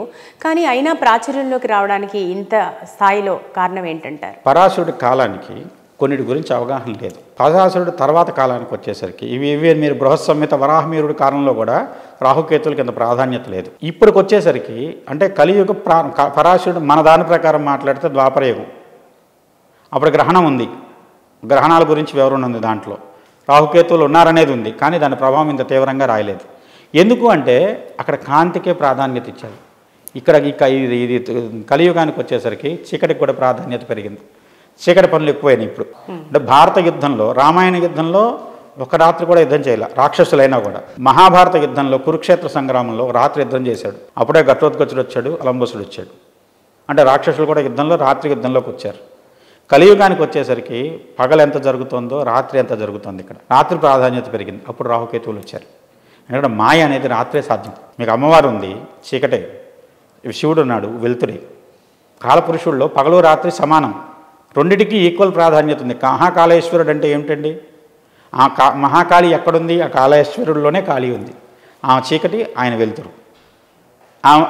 అందుకనే మీకు నవరాత్రులు కూడా వసంత నవరాత్రులు పురుష ప్రాధాన్యం, శరన్నవరాత్రులు స్త్రీ ప్రాధాన్యం. రెండింటిని పూజించమన్నాడు, రెండింటిని ఈక్వల్గా ఆడుకున్నాడు. మనమే కాదు, చైనా వాళ్ళు యంగ్ అండ్ ఇన్ అంటున్నారు. బ్లాక్ వైట్, డార్క్ బ్రైట్, ఈ రెండింటిని ఈక్వల్గా ఉంటుంది మన లైఫ్. కానీ అంతకుముందు రోజుల్లో చీకట్లో నిద్రపోయేవాళ్ళు, విశ్రాంతి తీసుకునేవాళ్ళు, లైట్లో పనిచేసేవాళ్ళు. ఇవాళ సూర్యోదయం అయిన తర్వాత ఎన్ని గంటలకు లేస్తున్నారండి జనాలు? అంతకుముందు సూర్యోదయం కంటే అందరూ ప్రత్యేకంగా సూర్యోదయం కంటే ముందుగా నిద్ర లేవాలని నియమం పెట్టుకున్నారు. మన దేశంలో, వేరే దేశాల సంగతి తీసి పక్కన పెట్టండి. అతి తక్కువ మంది రాత్రిపూట పనిచేసిన గస్తీ వాళ్ళు, అలాంటి వాళ్ళు మటుకు పగలు నిద్రపోయేవాళ్ళు. సామాన్య జనులందరూ కూడా సూర్యుడి కంటే నిద్రలేచి సూర్యోదయంతో కాలకృత్యాలు తీర్చుకొని ఉండేవాళ్ళు. ఇవాళ రోజున బాగా కోట్లు సంపాదించేవాళ్ళు, కొన్ని సందర్భాల్లో మీరు నాలాంటి వాళ్ళు కూడా ఎన్ని సంవత్సరాలు నిద్రలేస్తున్నాం. ప్రతిరోజు వచ్చేసేసి మనం పొద్దున్నే 5 4 గంటలకో నిద్రలేద్దాం అనేటువంటి నియమంగా ఎంతమంది పనిచేస్తున్నారు? చాలా తక్కువ మంది. రాత్రిపూట తినటం వల్ల ఎన్ని నష్టాలు జరుగుతున్నాయి శారీరకంగా? ఎక్కడో లేదు అంత గందరగోళం, ఇక్కడే ఉంది గందరగోళం. నీ కుక్షిలో ఉన్న గందరగోళం ఎక్కడా లేదు. రాత్రి నువ్వు 8 గంటల తర్వాత ఎంత తిన్నా అది నీకు రోగాన్నే ఇస్తుంది. సూర్యోదయంతో పశుపక్షాదులు కానీ ఏమైనా గమనించండి, సూర్యుడు ఉన్నప్పుడు తింటనే, రాత్రిపూట అసలు ఏమీ తినవు. వాటిని చూసి కొంత నేర్చుకుందాం. అవి ఇంకా పాపం సత్యకాలంలోనే బతుకుతున్నాయి, మనలాగా వచ్చే కలియుగంలోకి రాలా. ఇంత అడ్వాన్స్డ్ టెక్నాలజీ వాటికి రాలే, అందుకని రాత్రిపూట తినటం మానేస్తున్నాయి. అవి ఎంత ఆరోగ్యంగా ఉన్నాయి, చచ్చేంతవరకు ఆరోగ్యంగానే ఉంటున్నాం.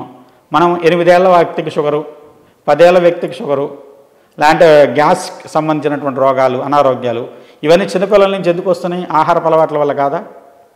ఇవన్నీ రాహుకేతువులే. క్రిమికీటకాలు ఎందుకు పెరిగినాయి? నువ్వు చల్లినటువంటి క్రిమి సంహారక మందులన్నీ ఎక్కడికి పోతున్నాయి? నీ కడుపులోకే పోతున్నాయి. ఇవన్నీ పెస్టిసైడ్స్ కానివ్వండి, ఏవైతే బాగా ఘాటైన వాసన కలిగి ఉన్నటువంటి ప్రతిదీ కూడా రాహు ప్రభావంలో ఉన్నట్టు లెక్క. లిక్కర్ దగ్గర నుంచి, పెట్రోల్ దగ్గర నుంచి, ప్లాస్టిక్ దగ్గర నుంచి, తర్వాత ఇవాళ ప్రాధాన్యత ఎంత పెరిగిందో చూడండి. అందువల్ల రాహుకేతువులు ఇవాళ వచ్చారు కలియుగంలో. మీరు వాళ్ళు పరిపాలించే వాళ్ళని గమనించండి. మోడీ ఫస్ట్ ముఖ్యమంత్రి అయింది రాహు మహర్దశలో. చంద్రబాబు ఇప్పుడు ముఖ్యమంత్రిగా కాలం చేస్తుంది, ముఖ్యమంత్రి అయింది ఫస్ట్, గుజరాత్ ముఖ్యమంత్రి. ప్రధానమంత్రి అయింది గురుదశ వచ్చిన తర్వాత అయ్యాడు. తర్వాత వచ్చే చంద్రబాబు ఇప్పుడు రాహు మహర్దశలో ముఖ్యమంత్రి అయ్యారు 2 సార్లు. అలానే కేసీఆర్ గారు రాహుదశలో ముఖ్యమంత్రిగా పనిచేశారు. అంటే రాహుకేతువులు దశలకు కూడా ప్రాధాన్యత. బృహజ్జాతకంలో ఎక్కడ మీకు దశలో రాహుకేతువులు లేవు. మనకి ఏదైతే ఉందో ఎనశశి కుజరాహు జీవ మందజ్ఞకేతు భృగుజైతనవానం కృతికాతిక్రమేణ దశ మహర్దశలు వేస్తున్నాం కదా. రవి, చంద్రుడు, కుజుడు, రాహువు, తర్వాత వచ్చేసి ఇది అంతకుముందు లేదు. అంతకుముందు దశ ఫలితాలు వచ్చేసి 108 ఏళ్ళకు ఉండేది ఒక రకమైన దశ. వింశోత్తరి దశ అనేది ఇప్పుడున్నది, అప్పుడు లేదు. అది ఎప్పుడు తర్వాత కాలంలో వచ్చింది. ఎందుకంటే ఏంటంటే మనిషి ఆయుర్దాయాన్ని 120 ఏళ్ళకు నిర్దిష్టంగా కుదించేశారు. అలా చేసినప్పుడు 120 ఏళ్ళు బతికితే గొప్పగా బతికినట్టు. అది సహజంగా ఎవరం బతకట్లా. మనం దాని తర్వాత 100 ఏళ్ళు కూడా అయింది. అప్పుడు అక్కడ కృతికలో ప్రారంభమైంది, అది సృష్టి ప్రారంభమైంది, మిథున రాశిలో ప్రారంభమైంది. ఆరుద్ర నక్షత్రము, పునర్వసు నక్షత్ర సంధి, అది కృతిక. దాని తర్వాత కాలంతో పాటు విషవత్తులు మారినప్పుడు కృతికా నక్షత్రానికి వచ్చింది. ఇప్పుడు నక్షత్రం, ఇప్పుడు మనం మొదటి ఫస్ట్ బిందువు కింద దేన్ని అనుకుంటున్నాం? మేషరాశి అనుకుంటున్నాం. అది కూడా అశ్విని నక్షత్రం మొదటి డిగ్రీ అనుకుంటున్నాం. అది కూడా యువతలకు జరిగింది. ఇప్పుడు ఖచ్చితంగా లెక్కేస్తే మనం అంటే కాలచక్రం మారుతున్నప్పుడల్లా ప్రారంభ బిందువు మనం ఎక్స్ అనుకున్న బిందువు ఏదైతే ఉందో అది కొంచెం పక్కకు జరుగుతూ వచ్చింది. ఆ జరుగుతూ వచ్చిన దాంట్లో ఇవాళ వచ్చేసేసి మీనరాశిలో ఉంటుంది. దాంతో ఏంటంటే రాహుకేతుల ప్రభావాన్ని కూడా మనం గుణించాల్సి వచ్చింది. ఎందుకంటే తీవ్రమైన ప్రభావాలు యోగాలు ఇస్తున్నారు. వాళ్ళు తీసుకెళ్ళి ప్రధానమంత్రులు, ముఖ్యమంత్రులు అలాంటి విశేషమైన స్థానాల్లో కూర్చోబెడుతున్నారు. అందువల్ల వాళ్ళని కూడా కలిపి ఎందుకంటే ఇది ప్రతినిత్యం కూడా జరుగుతున్న మార్పులను తగ్గట్టుగా క్యాలిక్యులేషన్స్ కానివ్వండి, ఎడిషన్స్, అలానే వచ్చే తీసివేతలు, గుణకారాలు, తర్వాత ఇవన్నీ కూడా జరుగుతూనే ఉన్నాయి సబ్జెక్ట్లో కూడా. ఇది నిర్దిష్టమైన సబ్జెక్ట్ కాదని, కాలం అనేది ఎప్పుడూ ఆగదు. అలానే ఈ జ్యోతిష్శాస్త్ర గణితం కూడా నిర్దిష్టంగా ప్రతినిత్యం మారుతూనే ఉంటుంది. వింశోత్తరి దశలు మొత్తం ఈ నవగ్రహాలు తీసుకుంటే 120 సంవత్సరాలు, అందుకే ఆయుర్దాయం కూడా 120 నిర్దిష్టం చేశారు. అసలు అక్కడ దాన్ని ఎలా నిర్దిష్టం చేశారు? దానికి కారణం ఏమిటి? మనిషి ఆత్మజ్ఞానంతో ఉండేది, అంటే ఏమీ తెలియదు, బాహ్యస్మృతి లేకుండా 6 ఏళ్ళు. తర్వాత మానసికంగా ఎదగటం కోసం చేసే ప్రయత్నం, అది చంద్రుడు 10 ఏళ్ళు. తర్వాత 16 ఏళ్ళు వచ్చిన తర్వాత ఎవరినైనా గమనించండి, నాకంతా తెలుసు, నా అంత గొప్పవాడు ఎవడలేడన్నట్టు ప్రవర్తిస్తారు. అదొక 7 ఏళ్ళు కుజుడు. ఆ తర్వాత రాహు పడేస్తాడు, లేపుతుంటాడు, కింద పడేస్తాడు, లేపుతుంటాడు, ఉత్తాన పతనాలన్నీ చూస్తారు. అందుకే 18 ఏళ్ళు రాహు. అక్కడ మనిషి దెబ్బతిన్నదానికి ఇది కాదు, ఏదో ఒక విశేషం ఉంది, జ్ఞానం, తెలివి, చదువు, అది ఉపయోగపడుతుంది. తర్వాత గురు మహర్దశ 16 ఏళ్ళు. తర్వాత మిగతా అన్నిటికంటే శుక్రుడిని ఎందుకు ఎక్కువ చేశారు? శని తర్వాత మెచ్యూరిటీ. శని అంటే తర్వాత మీకు 16 ఏళ్ళు. ఇది కూడా అయిన తర్వాత మీకు సహజంగా చూసేది ఏంటంటే ఆయుష్ గురించి పోరాటమే 19 ఏళ్ళు. తర్వాత బుధుడు జ్ఞానాన్ని ఏదో రకంగా వ్యాపారంలో 120 ఏళ్ళు బతికితే కదా ఇది. సో ఈ రకంగా కేతువు మోక్షకారకుడు. శుక్రుడు ఏంటంటే అన్నిటి గ్రహాల కంటే, ఎందుకంటే నీ జీవితంలో ప్రధాన జీవితం మొత్తం జీవిత భాగస్వామితోనే ఉంటుంది. నువ్వు చేసే ప్రయత్నం కానివ్వండి, ఫలితం సానుకూలంగా రానివ్వండి, వ్యతిరేకంగా రానివ్వండి, జీవిత భాగస్వామి రోల్ చాలా ఇంపార్టెంట్. తల్లి కంటే కూడా ఎక్కువ భాగం ఆమె ఉంటుంది జీవితంలో. ఎందుకంటే తల్లికి బాధ్యత, మనకు వచ్చేసేసి భార్య బాధ్యత.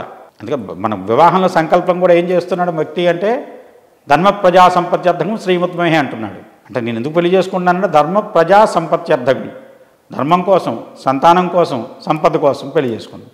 అది భార్యతోనే ఉంటుంది ఆ జీవితం. పురుషార్థ సాధనలో ఉపయుక్తమైంది జీవిత భాగస్వామి, ఆడైనా మగైనా సరే. అందుకోసం వివాహం జరుగుతుంది. అందువల్ల శుక్రుడికే ఎక్కువ దశ ఇచ్చాడు, 20 సంవత్సరాలు. అందుకని మీకు అక్కడ దాంట్లో ప్రతిదానికి ఒక సానుకూల ఒక సహేతుకమైన విశ్లేషణ చేస్తే సరైన కారణం దొరుకుతుంది. అలానే రాహుకేతువులు దానికి వచ్చినప్పుడు కూడా రాహుకేతువులకి రాహు మంచి బాగా ఆశపోతూ రాహు అండి. ఎక్కడ సాటిస్ఫాక్షన్ లేదు జీవితంలో, బాగా నిరాశవాది. నాకేం వద్దు, ఏది ఎట్లున్నా సరే ఓకే, బాగాలేదా ఇవాళ, మిమ్మల్ని పడుకోవడానికి మంచం లేదు, కింద పడుకుందాం, కింద కూడా అవకాశం లేదు, ఈ చెట్టు కింద పడుకుందాం వెళ్ళిపోయి. ఇలాంటి దానికి అంటే పరిస్థితులకు తగ్గట్టు దేనికైనా సర్దుకుపోయే మనస్తత్వం కేతు ఇస్తున్నాడు. దీని ప్రకారం ఈ రెండింటి మధ్యలో ఉండేటువంటి మిగతా గ్రహాలన్నీ అయ్యేసరికి ఆ వ్యక్తి జీవితం ఒకసారి ఎత్తితే ఉయ్యలెక్కుతున్నాడు, ఒక్కోసారి వస్తే కింద పడుతున్నాడు. ఈ రెండింటి మధ్య జీవితం గడిచిపోతుంది. ఉత్తాన పతనాల్లో బాగా జీవితం ముందుకెళ్ళటం కానివ్వండి, ఒక నిర్దిష్టమైనటువంటి ఒక షేప్ కానీ ఆ వ్యక్తి జీవితానికి రాలేకపోతుంది. దాన్ని రాహు కాలసర్పదోషం ప్రభావితం చేస్తుంది. అయితే ఈ కాలసర్పదోష పూజ ఒక జాతకుడికి దోషం ఉన్నప్పుడు ఏ సంవత్సరంలో చేయించుకోవాలంటారు? ఇప్పుడు కాలసర్పదోషం ఏ వయసు నుంచి ప్రభావితం చూపెడుతుందని చూస్తే సహజంగా ఆ వ్యక్తికి ఒక 15-16 ఏళ్ల దగ్గర నుంచి అప్పటి నుంచి చూడొచ్చు. ముఖ్యంగా ఆడవాళ్ళు అయితే, ఎందుకంటే అండి రాహు 10 రకాలైనటువంటి వంధ్యాదోషాలను సూచిస్తాడు. కాకవంధ్య అంటారు, అలానే వచ్చి మతగర్భ అంటారు. తర్వాత వచ్చేసి ఇలాంటి దోషాలన్నీ కూడా రాహు సూచిస్తున్నాడు ఆడవాళ్ళకి. నిస్సంత యోగాలు కూడా మగవాళ్ళకి సూచిస్తున్నాడు. సంతానం కోసం కాబట్టి ఎప్పుడైతే ఒక స్త్రీ మెచ్యూర్ అయిందో ఆ తర్వాత ఎప్పుడైనా సరే దీని పరిహారం గురించి ఆలోచించవచ్చు. అది ఎలాంటి పరిహారాలు? ఇవాళ చేసిన కాళహస్తిలో చేసే పూజ, లేదో చాలా గుళ్ళల్లో జరిగే పూజ, అసలు దానికి శాస్త్రీయతే లేదు. అయితే ఈ పూజలు ఎట్లాంటి ఫలితాలు ఇస్తాయంటారు? అసలు మీకు కాళహస్తిలో పూజ ఏమన్నా మీకు చేస్తున్నారా? మీరు ఎప్పుడైనా అంటే అక్కడికి వెళ్ళినప్పుడు సర్పదోష పూజ అని రాహుకేతు ప్రతిమలు పెట్టి చేయిస్తూ ఉంటారు కదండి. అసలు దానికి విధానం ఉందా ఎక్కడన్నా? దానివల్ల ఫలితాలు వచ్చేసేస్తాయా? అంటే ఎక్కడైనా త్రయంబక జ్యోతిర్లింగం కావచ్చు, లేదా కుక్కి సుబ్రహ్మణ్య స్వామి టెంపుల్, ఇట్లాంటి చోట కొన్ని ప్రత్యేకంగా ఇట్లాంటి పూజలు చేస్తున్నారు. ఇదే పద్ధతి. త్రయంబకంలో చాలా విధానం ఉందండి. ఇంకోటి త్రయంబకంలో దేవాలయంలో జరగదు, బయట జరుగుతుంది. దానికి కూడా వాళ్ళు రకరకాలు ఉన్నాయి. నారాయణ నాగబలి అంటున్నారు, త్రిపిండి అంటున్నారు, పితృశాపాలకి చాలా పెద్ద ప్రాసెస్ ఉంటుంది. దానికి చాలా విధానం ఉంది. అలానే మీరు ఇటు వెళ్ళండి, కుక్కే సుబ్రహ్మణ్యం వెళ్ళండి, సర్ప సంస్కారం అంటారు, ఆశ్లేష బలి అంటారు. ఇది ఇక్కడ కాళహస్తిలో చేసే పూజ ఏం పూజ? దానికి కనీసం చెప్పేవాళ్ళు సర్పదోషానికి సంబంధించిన సర్పసూక్తం అనే చెప్తున్నారా? సర్పసూక్తం చివరిలో ఏమంటాడు? జన్మాజయ యాగాంతే అస్థీకవచనం శృణు, అస్థీకవచనం శ్రుత్వా యో సర్పో ననివర్తతే. అసలు మీకు సర్పసూక్తం కూడా చెప్పకుండా సర్పదోషాన్ని పరిహారం ఎట్లా అవుతుంది?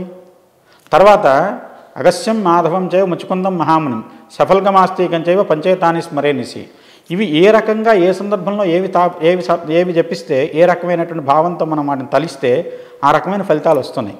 అవి సరైన విధానంలో చేస్తే 100కి 100% ఫలితం ఉంది. ఇవాళ కాళహస్తి దేవాలయంలో భక్తుల నమ్మకాలని మోసం చేస్తున్నారు దేవుని పేరుతో. ఇక్కడ మీకు కాళహస్తీశ్వరుడే సర్పస్వరూపం. కాళహస్తిలో ఉన్నటువంటి శివలింగం ముందు ఉన్నటువంటి ఆ నవగ్రహ మెట్లు లాగా చెప్తారు కదా, అవి తొలగించి చూస్తే శివలింగం ఇలా ఒక రకమైన సర్పాకారంలో ఉంటుంది.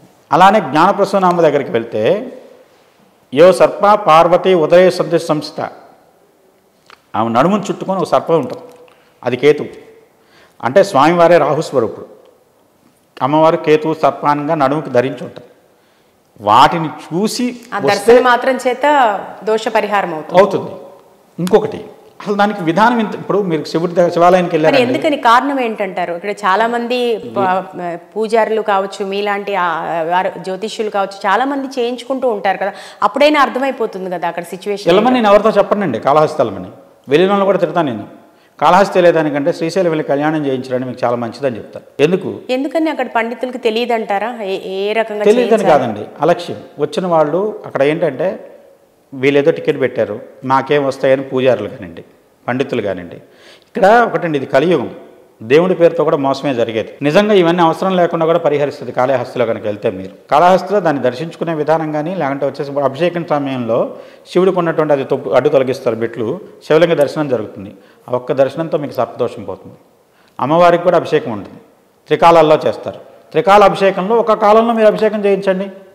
వీళ్ళు ఇచ్చే 6,000 తీసుకుంటున్నారు, 10,000 తీసుకుంటున్నారు, కానీ వచ్చేసి ఒక్కసారి సర్పసూక్త సంబంధమైన మంత్రాలు కానివ్వండి, దానికి సంబంధించిన విధానంలో పూజ కానీ ఏం లేదు. నువ్వు పసుపయ్యి, కుంకుమయ్యి, తర్వాత పూలు వేసేసాయి, ఈ 2 సర్పాలు తీసుకెళ్ళి తలచుట్టు తిప్పి హుండీలో వేసి నీకు సర్పదోషం పోయింది. పోతుందా? ఎంతమంది చేసుకొని వచ్చిన తర్వాత ఫలితాల కోసం ఎదురు చూస్తున్న వాళ్ళు లక్షల మంది ఉన్నారు. ఏమైనా ఫలితాలు వచ్చినాయా? దానికి ఒక విధానం ఉందండి. నవనాగ మంటప పూజ ఉంది, దానికి చేసే విధానం. అది స్వర్ణంతో కానివ్వండి, రజతంతో కానివ్వండి, లేకుంటే దర్భలతో కానీ. ఇక్కడ దేనికి ప్రతిదానికి డబ్బులే కాదు, దర్భ కూడా దానంత విశేషం. దాంతో ప్రతిమలు చేయమన్నాడు, చేసి దాన్ని పూజ చేయమన్నాడు. అలానే దానికి ఒక మంత్రం ఉంది, తత్కారిణి మత్కారిణి విషహారిణి విషరూపిణి. విషానికి రూపం ఆమె, విషానికి విరుగుడు ఆమె మానసాదేవి. ఆమెను పూజ చేయండి. మీరు సినిమాలో చూపెడతారే, పాము వచ్చి కాటేసిన విషయాన్ని మళ్ళీ వెనక్కి తీసేసినట్టు ఆమె అలా చేయగలదు. విషహారిణి, విషం హరించే శక్తి ఆమెకుంది. తత్కారిణి మత్కారిణి విషహారిణి విషరూప. విషం హన, ఇంద్రుడి వజ్రాయుధంతో సమానమైనటువంటి శక్తితో విషాన్ని తీసేయమని. ఇంద్రస్య వజ్రేణ స్వాహ, అది ఆ మంత్రం అర్థం. అంత విశేషమైన మంత్రాలను సరిగ్గా వాడితే, ఇప్పుడు ఏదో ఊళ్ళో ఫలానా పాముల నరసయ్యో ఇంకో పేరుతో నా మంత్రం వేస్తే విషం పోయేది అంటారు, ఎట్లా పోయింది? ఇలాంటి శక్తి ఆ వ్యక్తికి సిద్ధి అయింది కాబట్టి పోయింది. ఇది ఏది ఒక్కటి కూడా అబద్ధం కాదండి, ప్రతిదానికి శక్తి ఉంది. ఎందుకంటే సౌండే మెయిన్. ఆ సౌండ్, రిథమిక్ సౌండ్ పట్టుకొని దాన్ని సిద్ధి పొందే విధమైనటువంటి జపం చేసినట్టయితే అది ఎంత తీవ్రమైన సర్పదోషానైనా పరిహరించగలదు. పెద్ద పెద్ద మంత్రాలు కాదండి, కురుకుల్లే ఫట్ అంటాం. మరి చాలా మంది నమ్మకంతో వెళ్తుంటారు, అంటే కాళహస్తి దాకా ప్రయాణం చేసి వెళ్ళి చాలా మంది. మరి ఎట్లా ఈ పరిస్థితి మారాలంటే ఏమంటారు మీరు? ఇప్పుడు అదే కాదు మీకు, దాంతోపాటు ఇక్కడ మన దేశంలో, మన ఆంధ్రప్రదేశ్ తెలంగాణలో చాలా గుళ్ళల్లో కూడా సర్పశాంతుల పూజలు వీళ్ళకి నమ్మకం ఉంది, అక్కడ దాకా వెళ్ళి చేయించుకోలేము, ఆ ఖర్చులు ఈ ఖర్చులు అంటున్నారు, ఈ గుళ్ళో చేయించుకుందాం, 3,000 పెడదాం, ప్రాముఖ్యంగా కూర్చోబెడదాం, పూజ చేద్దాం అని చెప్పి చేస్తున్నారు. ఇవన్నీ అన్నీ ఏంటంటే ఉన్నటువంటి జనాల్లో ఉన్నటువంటి నమ్మకాన్ని సొమ్ము చేసుకునే మార్గమే తప్పితే, దేవాలయాలైనా సరే, మాలాంటి పురోహితులమైనా సరే, నేను కూడా చేస్తా సర్పశాంతి. దానికి నేను ఖచ్చితంగా వచ్చేసి నేను పాటించే విధానంలో ఇక్కడ కొన్ని దోషాలకు ఏ మంత్రాలు తీసుకోవాలి. సుబ్రహ్మణ్య మంత్రమా, సంతాన వేణుగోపాల మంత్రమా, కాళీయ మర్దనుడు అయినటువంటి కృష్ణుడి మంత్రమా, నారసింహ మంత్రమా, అదే గండభేరున్న మంత్రమా, గరుడ మంత్రమా, ఇన్ని రకాలు ఉంటాయి దీంట్లో. నాగేశ్వర మంత్రమా, గణపతికి కూడా సంబంధించిన సర్ప మంత్రాలు ఉన్నాయి. ఆ వ్యక్తి జాతకంలో ఇప్పుడు లగ్నరాహు ఉన్నాడండి, elephant bring raises to them అంటది లాల్ కితాబ్లో. అంటే గణపతి సంబంధించిన మంత్రంతో వాళ్ళకి గనక సర్పదోషాన్ని పరిహారం చేసే ప్రయత్నం చేసాం, ఫలితం వస్తుంది. అలానే సుబ్రహ్మణ్య స్వామి మంత్రం సంబంధించింది కొంతమందికి వాడుతుంది. సుబ్రహ్మణ్య స్వామి మంత్రాలు కూడా 4-5 రకాలు ఉన్నాయి. ఏ మంత్రాన్ని దేనికి వాడాలి, ఏ జాతకంలో ఉన్న యోగం ఏమిటి, దేనికి పిడికి బియ్యానికి ఒకటే మంత్రం చెప్పేసి అన్నిటికీ దీంతోనే ఫలితం వస్తుందని చెప్తాం మనకు అది ఎప్పుడూ రాదండి. ఎందుకంటే ఇంత శాస్త్రం ఎందుకుంది, ఇన్ని మంత్రాలు ఎందుకు పుట్టినాయి? ఆర్ష విద్య, వైదిక విద్య, శాబర విద్య. శాబర మంత్రాలు ఉంటాయి, కొంతమంది కోయోళ్ళు చెప్తుంటారు, మీరు గమనించి కోయి పూజారులు చెప్తారు. వాటిల్లో కూడా శక్తి ఉందండి. శివుడు కూడా దానికి ఆయనకు కూడా ఆయనే కర్త శాబర మంత్రాలన్నిటికీ. అమ్మవారిని వాళ్ళు ఒక రకంగా అమ్మతల్లిగా పూజించారు, మనం పశుపతిగా పూజించారు. ఈ రూపంలో పూజించినటువంటి శాబర మంత్రాలు ఉన్నాయో అవి ఇప్పటికి కూడా ప్రభావం చూపెడతాయి. అది శాబర విద్యలు అంటారు. అవి ఫలితం ఇస్తాయి. అంటే వాళ్ళు చేసిన దాన్ని ఒక సౌండ్ ఏది, క్లీమ్ ఏంటి, కిలికిలి ఏంటి, క్లీమ్ అంటే ఏంటండి? మనం క్లీమ్ అంటున్నాం, కిలికిలి అంటున్నారు. రెండు ఒకటే శబ్దం కదా. కిలి క్లీమ్, క్లీం. మనం ఏదైనా మంత్రం రెండు బీజాలు రెండు చెప్తున్నాంగా, క్లీం హ్రీం శ్రీం అలా చెప్పే మంత్రాలు ఉన్నాయి. ఇవన్నీ ఏంటంటే వాళ్ళు ఇంకో సౌండ్ ఇదే సౌండ్ ఇంకో విధంగా చెప్తున్నారు వాళ్ళు. అంటే ఇక్కడ మంత్రం కంటే సౌండ్ ప్రాధాన్యత. ఆ శబ్దాన్ని సరిగ్గా పలికితే ఆ శబ్దమే మీకు శక్తిగా మారుతుంది, అస్త్రంగా మారుతుంది. అంతకుముందు ఆగ్నేయాస్త్రం, బ్రహ్మాస్త్రం అన్నారు. బ్రహ్మాస్త్రానికి బీజం ఏంటి? హ్రీం. హ రా లా ఈ 3 అక్షరాలు కలిపి పలకాలి. ఇది పలికితే అది బీజం వస్తుంది. ఆ బీజం ఒక శక్తిని క్రియేట్ చేస్తుంది. ఆ శక్తి క్రియేట్ చేసే స్థాయికి నువ్వు ఆ మంత్రం మీద పట్టు సాధిస్తే నీకు రిజల్ట్ వస్తుంది. అదే శక్తి, అదే బ్రహ్మాస్త్రం. దీనికి ఒక్కొక్క దానికి ఒక్కొక్క మంత్రం ఉంది. ఫలానా మంత్రంతో అన్నీ పోతాయని చెప్తే అబద్ధం. ఎవరు చెప్పినా, నేను చెప్పినా అబద్ధమే. దానికి ప్రతిదానికి ఒక విధానం ఉంది. ఆ విధానంలో చేస్తే రిజల్ట్ వస్తుంది. ఓకే అండి. సో రాహుకేతుకు సంబంధించి అంతగా వరి అవ్వాల్సిన అవసరం లేదు. ఎందుకంటే చాలామంది గొప్ప వాళ్ళ జాతకాలు తీసుకుంటే వాళ్ళందరూ గొప్ప స్థాయికి వెళ్ళింది రాహుకేతువుల సర్పదోషం ఉన్నవాళ్లే అని చెప్తున్నారు. అండ్ ఇక మిగతా విషయాలకు వస్తే కుజదోషం. అసలు కుజదోషం అనేది వివాహంలోనే మాట్లాడుతూ ఉంటారు జనరల్గా. వివాహం చేసుకునే వాళ్ళు వివాహ పొంతను చూసుకొని కుజదోషం ఉన్నవాళ్ళు కుజదోషం ఉన్న వాళ్ళతోనే వివాహం చేసుకోవాలని. అసలు జీవితంలో మిగతా విషయాల్లో ప్రభావం చూపదంటారా? అసలు కుజుడు ఏ భావాలకి కనెక్ట్ అయితే ఈ దోషం ఏర్పడుతుంది? అసలు కుజదోషం అంటే ఏంటంటే దాంట్లో ఉన్న శ్లోకం లగ్నే, కొన్ని దాంట్లో లగ్నం లేదు. ధనే వ్యయేచ పాతాళే జామిత్రే చాష్టమే కుజో స్త్రీనాం భద్ర వినశ్యంతు పుంసాం భార్యా నాశనం. లగ్నం కూడా కలుపుకుంటే మొత్తం 6 భావాలు. లగ్నే ధనే వ్యయేచ పాతాలే జామిత్రే చాష్టమే. లగ్నంలో అంటే ఫస్ట్ 2, తర్వాత 4, 7, 8, 12 ఈ భావాల్లో కుజుడుంటే కొద్ది కుజదోషం అంటున్నారు. దాంట్లో వాడు ఏం చెప్తున్నాడు? స్త్రీనాం భద్ర వినశ్యంతి పుంసాం భార్యా నాశనం. స్త్రీలకు భర్త నశిస్తాడు, పుంసుడు మగవాళ్ళకైతే భార్య నశిస్తుందని చెప్తున్నాడు. అది ఎన్ని జాతకాల్లో జరుగుతుంది? మీరు మామూలుగా లెక్కేయండి. 100 జాతకాల్లో మీరు చెప్పిన ప్రాబబిలిటీస్ 12 రకాల లగ్నాల్లో పుట్టిన దాంట్లో ఈ 12 రాసుల్లో ఎక్కడో చోట ఉండాలి. అంటే 100 మంది జనాలలో 50 మంది కుజదోషం ఉండాలి. అందరి దాంట్లో ఇది జరుగుతుందే? జరగట్లేదు, జరగదు కూడా. అంటే పుట్టిన వాళ్ళలో 50 మంది చనిపోయి మిగతా వాళ్ళు 50 మంది అంటే భార్యాభర్తలు విడిపోవటము, భార్యాభర్తలు చనిపోవటమే ఆడు చెప్పింది. అయితే పుంసాం భార్యానాశనం స్త్రీనాం భద్ర వినశ్యంతి. అదే జరుగుతుందా? జరగట్లేదు. ఇంకా దీనికంటే తీవ్రమైనటువంటి కుజుడు స్థితి ఉంది. తృతీయంలో కుజుడు ఉంటే ఏదో సపరేషన్ ఆర్ పార్షియల్ సపరేషన్ ఉంటాడు తృతీయంలో కుజుడు ఉంటే. చాలా జాతకాల్లో చూశాను నేను. తృతీయ కుజుడు ఉన్నాడు, అదేదో రూపంలో వాళ్ళిద్దరి మధ్య కొన్నాళ్ళు విడిపోయి విడివిడిగా ఉండటము, లేదంటే తర్వాత మళ్ళీ కలవటము, కొంతమంది కలవకుండా డైవర్స్లోకి వెళ్ళిపోవటము, ఇలాంటి యోగాలు ఉన్నాయి. ఇది ఎన్ని జాతకాల్లో జరుగుతుంది. దానికి ఇది ఒక్కటేనా కారణం? కుజుడు అనేదానికి ఇక్కడ మనం చూసే విధానం అంటే అక్కడ భ్రాతృకారకుడు కాబట్టి సోదరులతో విభేదాలు వస్తాయి తృతీయంలో ఉంటే అంటారు కదండి. సోదరులతో విభేదాలు, సోదరులు ఉండరని కూడా చెప్తారు. సోదర నష్టం అని చెప్తాడు. తనకంటే కనిష్ట సోదరులు ఉండరని కూడా చెప్తాడు. కానీ అలా లేదు. ఇక్కడ భావంతో ఆ కుజుడు యొక్క స్థితి మిత్రక్షేత్రమా స్వక్షేత్రమా? స్వచ్ఛమిత్ర జాతానం పీడకోణ భవేత్కిలా అంటాడు. స్వక్షేత్రంలో ఉన్న, ఉచ్చక్షేత్రంలో ఉన్న, మిత్రక్షేత్రంలో ఉన్న పీడ కలిగించడం అని చెప్పాడు. గురుమంగళ సంయోగే కుజదోషాన విద్యతే, చంద్రమంగళ సంయోగే కుజదోషాన విద్యతే. చంద్రుడు కుజుడు కలిసి ఉన్న, చంద్రుడు గురుడు కలిసి ఉన్న, కుజుడు గురుడు కలిసి ఉన్న కుజదోషం లేదు. అలానే మకర లగ్నం ఉంది, కుజదోషం లేదు. సింహలగ్నం ఉంది, కుజదోషం లేదు. కానీ నిజంగా లేదా? కానీ చాలా మకర లగ్నానికి ఉచ్చ కాబట్టి, ఉచ్చ లగ్నం కాబట్టి ఎక్కడ ఉన్నా కూడా కుజదోషం అనుభవిస్తున్న వాళ్ళు ఉన్నారే. ఇక్కడ దీంట్లో శాస్త్రం విశ్లేషణ చేసినప్పుడు కుజుడు, ఇప్పుడు రాముడి జాతకం ఉందండి, సప్తమంలో కుజుడు ఉన్నాడు. ఆయన కుజదోషం ఉన్నట్లా లేనట్టా? ఉన్నట్టే. మరి ఆయన కుజదోషం మనం పెళ్లి దగ్గర ఫోటో సీతారాములనే పెట్టుకొని చేసుకోమని చెప్తున్నాం ఆదర్శంగా. అందుకే ఎడబాటు కొంతకాలం కలిగింది కదండి. అందుకనే కుజదోషం అనేది అదొక సూచన. ఏదైనా సరే జాతకం మీకు కొన్ని గ్రహస్థితులు సూచిస్తాయి. లగ్నంలో కుజుడున్నాడు, అగ్రెసివ్ మెంటాలిటీ ఉంటుంది. ద్వితీయంలో కుజుడున్నాడు, వాదనం ఎక్కువ చేస్తారు. చతుర్థంలో కుజుడున్నాడు, సుఖ కోసం తాపత్రయం ఎక్కువ ఉంటుంది. సప్తమంలో కుజుడున్నాడు, చాలా రకాలైనటువంటి విపరీతమైనటువంటి వెతుకులాటలు ఉంటాయి, ప్రయాణాలు ఉంటాయి. అష్టమంలో కుజుడున్నాడు, ఒక కుజదోషం అష్టమ కుజుడైతే మటుకు వాళ్ళ పెళ్ళినే కాదు ఏది ముందుకెళ్ళనివాడు. అష్టమం దోషం ప్రాబ్లం అంటాం. మిగతా అన్ని శుభగ్రహాలు యోగం చేసిన అష్టమ కుజుడు ఒక్కడిసారి నీ జీవితాన్ని. అవునండి, యాక్చువల్గా ఆడవాళ్ళ జీవితాన్ని తీసుకుంటే కనుక మాంగళ్య స్థానంలో కుజుడు, అక్కడ అష్టమ స్థానం, అది ఆకస్మిక స్థానం, తర్వాత దుస్థానం. అటువంటి స్థానంలో కుజుడు ఉండటం వల్ల స్త్రీల జాతకంలో ఎట్లాంటి ప్రభావం చూపిస్తుంది అంటారు? అష్టమం స్త్రీకి సౌభాగ్య స్థానం, పురుషుడికి ఆయుస్థానం. అందువల్ల ఈ స్త్రీకైనా ఆయుస్థానమే, ఆయుస్థానం సౌభాగ్య స్థానం కింద కూడా చెప్తున్నాం. అష్టమంలో కుజుడు ఉంటే స్వతహాగా మీరు గమనించండి, మేషలగ్నం నేచర్కి ప్రారంభ బిందువు అనుకుంటున్నాం. అష్టమం వృశ్చికం అవుతుంది, ఏ ఆయుస్థానం రంధ్రస్థానం అంటాం.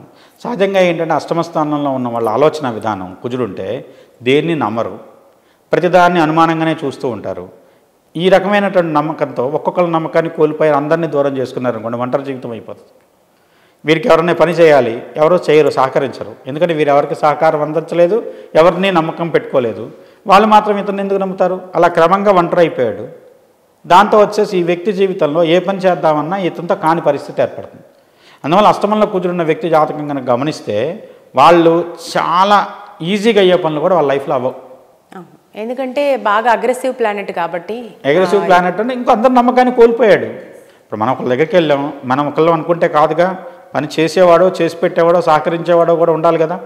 వాళ్ళందరూ ఎవరూ లేరు, జీవిత భాగస్వామి సహకరించట్లా, సంతానంతో వైరుధ్యం వచ్చింది, అన్నదమ్ములతో వైరుధ్యం వచ్చింది, తల్లిదండ్రులతో కలిసి ఉండట్లేదు, ఎవరూ సహకరించినప్పుడు ఆ వ్యక్తి చేసేదే ఉంది, ఇంకా ఆ వ్యక్తి జీవితం నిరర్ధకమే అవుతుంది.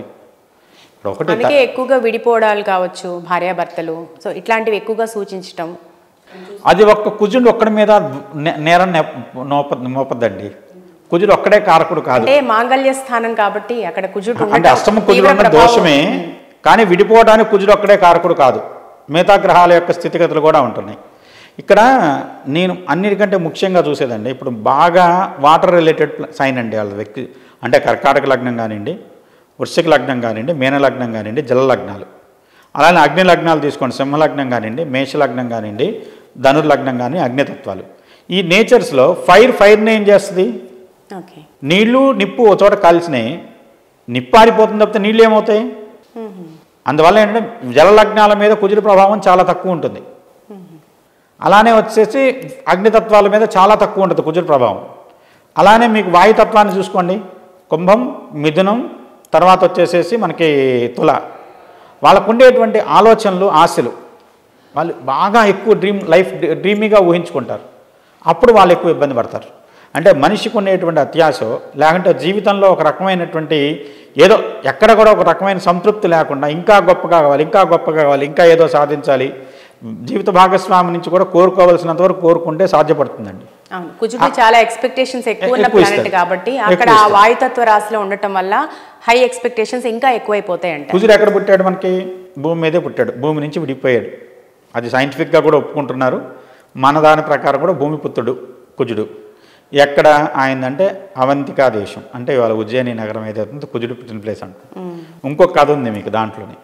ఎక్కడైతే కుజుడు భూమి నుంచి విడిపోయాడో అది సముద్ర మధ్యంలో అయిన కారణం చేత సముద్రం నుంచి భూమి విడిపోయిన చోట అక్కడ సముద్రానికి ఒక రకమైనటువంటి వ్రణంలాగా ఏర్పడింది, భూమి మీద గడ్డలాగా వచ్చింది. అంటే మనకి ఏదైనా శరీర భాగం కట్ అయింది, దాని చుట్టూ వచ్చేసి ఏదైనా వైద్యం చేయకపోతే అక్కడ ఒక చిన్న గడ్డలాగా ఏర్పడి బ్లడ్ క్లాట్ అవ్వటం ఇలాంటివి జరుగుతాయి కదా. అలానే భూమికి కూడా జరిగిందట. జరిగితే దేవ వైద్యులు అంటే అశ్విని దేవతలు వచ్చి భూమికి వైద్యం చేశారట. అది వాళ్ళ అట్లాంటిక్ సముద్రంలో ఉన్నటువంటి ఏదైతే బర్ముడా ట్రయాంగిల్ అంటున్నారో ఆ ప్లేస్ని భూమికి వైద్యం జరిగినటువంటి ప్లేస్ కింద చెప్తున్నారు. అక్కడి నుంచి కుజుడు విడిపోయి అట్లాంటిక్ సీ నుంచి విడిపోయి కుజగ్రహంగా మారిందని. ఏదైతే మనకి నిజంగా కూడా యువతల భాగం వచ్చేసేసి మీకు యూరేషియా మొత్తం ఏదైతే ఉందో ఆ భాగం మొత్తం బ్రైట్ ఆఫ్ అండి. మనకి వాళ్ళ లెక్కల ప్రకారం పాతాళలోకం అంటే అమెరికా ఖండమే పాతాళలోకం. అగ్ని అనేది ఎప్పుడు అవసరం ఉండి? సంధ్యలో అగ్ని అవసరం. అగ్ని సమయం ఏమిటంటే సంధ్య. సూర్యుడు ఉన్నాడు, అది పగలు. చంద్రుడు ఉన్నాడు, అది రాత్రి. సంధ్యల్లోనే అగ్ని కార్యం చేయమంటారు మనవాళ్ళు. మనం అగ్నిహోత్రం చేసినా అది సంధ్యా సమయం అగ్నిహోత్రాన్ని సూచిస్తుంది. అందువల్ల ఈ రెండు బ్రైట్ ఆఫ్ అలానే డార్క్ ఆఫ్ మధ్యలో ఉన్నది అట్లాంటిక్ ఓషన్. దాంట్లోనే ఈ పర్టికులర్ ప్రాంతం ఉంది. అక్కడి నుంచి కుజుడు విడిపోయాడు అంటాడు. కుజుడు ఏంటి, అగ్ని ఏంటంటే ఫైరీనెస్ అన్న ఒక రకమైనటువంటి తామసమైన స్వభావాన్ని ఇస్తాడు. తాపత్రయం ఎక్కువ ఉంటుంది. ఏదైనా సరే పని అయినా కూడా ఇంకేదో అవ్వలేదు, ఇంకేదో కావాలని ఆలోచన ఉంటుంది. అలాంటి స్వభావం కుజుడు ఇస్తున్నాడు. దాంతో ఏమవుతుంది, కుజుడు మనిషిలో ఎక్కడికి ఒక చోట ఆగాల్సిన చోట ఆగలేకపోవటం అంటారు. దానివల్ల ఏంటి, ఇప్పుడు గత జీవితం ఇది గొప్పగా ఉండొచ్చు, ఇప్పుడు వర్తమానంలో జీవించలేరు. తొందరపాటుతో నిర్ణయాలు తీసుకోవటం, లేకుంటే అనాలోచితమైన నిర్ణయాలతో వాళ్ళు బోర్తా పట్టడం, వాళ్ళు ఇబ్బంది పడటం, ఇవన్నీ జరుగుతూనే ఉంటాయి. వీటికి కారకుడు కుజుడు. అదే జీవితంలో ఒకసారి నిర్ణయం తీసుకున్నారు భార్యతో విడిపోవాలని చెప్పి, తర్వాత బాధపడతారు సహజంగా, ఆడవాళ్ళైనా మగవాళ్ళైనా. కానీ ఆ నిర్ణయం తీసేసుకున్నారు, కోర్టుకు వెళ్ళారు, వెనక్కి రాలేరు, సమాజంలో నలుగురిలో పడ్డారు కాబట్టి డెసిషన్ తీసేసుకున్నారు, ఇద్దరు బాధపడుతున్నారు, మళ్ళీ పెళ్లి చేసుకున్నారు, అది నష్టాన్ని ఇస్తుంది. ఇవన్నీ కుజదోషం చేసే పనులు. సో ఈ కుజదోష నివారణకు ఏం చేయాలంటారు? కుజుడికి కారకుడు, కుజుడికి ఈక్వల్ శక్తి, దాన్ని బ్యాలెన్స్ చేయడానికి సుబ్రహ్మణ్య స్వామినండి. వైవాహిక జీవితం కోసం కానివ్వండి, లేకుంటే ఆడైనా మగైనా సరే, దానికి ఆడవాళ్ళకు ఒక విధానం, మగవాళ్ళకు విధానంలో శాంతులు ఉన్నాయి. సుబ్రహ్మణ్య స్వామికి సంబంధించింది. ఆడవాళ్ళు సుబ్రహ్మణ్య స్వామికి పూజ చేయకూడదనే తర్వాత విషయం, కానీ చేయాల్సి వస్తే ఏ విధంగా చేయాలనే విధానం ఉంది. సుబ్రహ్మణ్య స్వామిని బాలసుబ్రహ్మణ్య స్వామి విధానంలో అర్చన చేయొచ్చు. అది నమశివాయ మంత్రంతో కూడా కూడుకొని ఉంటుంది. అలానే సుబ్రహ్మణ్య స్వామిని శరవణభవ మంత్రంతో ఆరాధించే విధానం ఒక విధానం ఉంటుంది. దానికి వాడాల్సిన కలర్ దగ్గర నుంచి, ద్రవ్యం దగ్గర నుంచి విడిగా, ఒకదానికి పసుపు వాడతాం, ఒకదానికి ఆకుపచ్చ వాడతాం. అలా విధానంలో కనుక చేస్తే, ఇంకోటి సుబ్రహ్మణ్య స్వామి జ్ఞానానికి కూడా కారకుడు. కుజుడు కూడా జ్ఞానం. ఇప్పుడు బ్రహ్మాస్త్రం ఉంది, కుజుడితో సంబంధించినటువంటి శక్తి సహకరిస్తేనే బ్రహ్మాస్త్రం సిద్ధిస్తుంది. కుజుడు సహకారం అందించకపోతే గ్రహాల్లో ఓ జాతకంలో కుజుడు బలీయంగా లేడు, ఆ వ్యక్తి సాధన కోసం వెళ్తే సాధన సాగదు. అందువల్ల సాధన సాగాలన్నా కూడా కుజుడి యొక్క అనుగ్రహం కావాలి, కూర్చోగలగాలి, ఆ దృఢ నిశ్చయం కావాలి, మూర్ఖత్వం కావాలి. కొన్ని సందర్భాల్లో అవి కుజుడే ఇస్తాడు, అవి ఇవ్వగలగాలి. అంటే ఒక వ్యక్తి జాతకంలో గ్రహం చెడుగా పనిచేస్తే ఏం చేస్తుంది, దాన్ని మంచిగా మారిస్తే ఏ రకంగా సాధించవచ్చు, రెండూ చెప్పచ్చు జాతకాన్ని బట్టి. మనిషి జ్యోతిష్కుడు కానీ మనిషి ఆలోచించే విధానాన్ని బట్టి ఆ వ్యక్తి జాతకం చెడుగా ఆలోచిస్తే చెడే కనపడుతుంది, మనకి మంచిగా ఆలోచిస్తే మంచిగా కనపడుతుంది. ఇప్పుడు ఒక జాతకం ఉందండి, కుజుడు సప్తమంలో ఉన్నాడు. ఇప్పుడు నేను ఇందాక చెప్పాను, గురుడితో కలిసి ఉన్నాడా, లేదంటే గురుడు కుజుడిని చూస్తున్నాడా? ఎందుకంటే గురుడికి ఎందుకంత ప్రాధాన్యత అంటే, గురుడు పెద్ద గ్రహం, సూర్యుడి తర్వాత పెద్దది గురుడే. చంద్రుడు నీళ్ళ గ్రహం, నీళ్ళకు నిప్పు కలిస్తే నిప్పు ఆరిపోతుంది, నీళ్ళే అక్కడ గెలుస్తాయి. అందుకని ఏంటంటే ఆ స్వభావాలను చూసుకొని ఈ జాతకంలో ఉన్నటువంటి కుజుడి యొక్క స్వభావం దేన్ని పెంచుతున్నాడు, దాన్ని తగ్గించడం కోసం ఆపోజిట్ నేచర్ని మనం అప్లై చేయాలి. పాజిటివ్గా పనిచేస్తున్నాడా లేకపోతే నెగిటివ్గా పనిచేస్తున్నాడా చూడాలి. దానికి నెగిటివ్ అనుకోండి, నెగిటివ్ కుజుడిని కూడా పాజిటివ్ చేయడానికి దానికి ఆపోజిట్ నేచర్ అప్లై చేయటమే. ఇప్పుడు కుజదోషం ఉంది, చాలామంది చెబుతారు పకడం పెట్టేసుకుని కుజదోషం పోతుందని. ఆ వ్యక్తి జాతకంలో కుజుడు ఒక రకమైనటువంటి తామసాన్ని పెంచుతుంటే నువ్వు పకడం పెడితే ఇంకా తామసం పెరుగుతుంది, ఇంకొక విషయంలో కూడా ఇదే జరుగుతుంది. ఎక్కడైతే గ్రహం బాగలేదో ఆ స్టోన్ పెట్టుకోమని చెప్తున్నారు. ఇది ఎంతవరకు కరెక్ట్ అంటారు? అసలు ఏ విషయంలోనేనండి, ఇప్పుడు నీకు ఆ గ్రహానికి సంబంధించిన కారకత్వం శుభమా తీవ్రమా, అది మంచి చేసినా ఒక తీవ్ర స్థాయిలో బంగారమైనా మీ నెత్తిన మోయగలిగినంతే ఉండాలి. మీరు 100 కేజీలు మోయగలరు, 200 కేజీలు బంగారం నెత్తికి పెట్టుకుంటే మీరు కూలిపోతారు, కుంగిపోతారు, అసలు మీరు కడుపు కూడా ముందుకెళ్ళారు. అందువల్ల ఏంటంటే ఆ వ్యక్తికి ఆ గ్రహం ఏం చేస్తున్నాడు, మంచి చేస్తున్నాడు, దానికి ఒక లిమిట్ ఉంటుంది, ఎంతవరకు దాన్ని వాడచ్చు.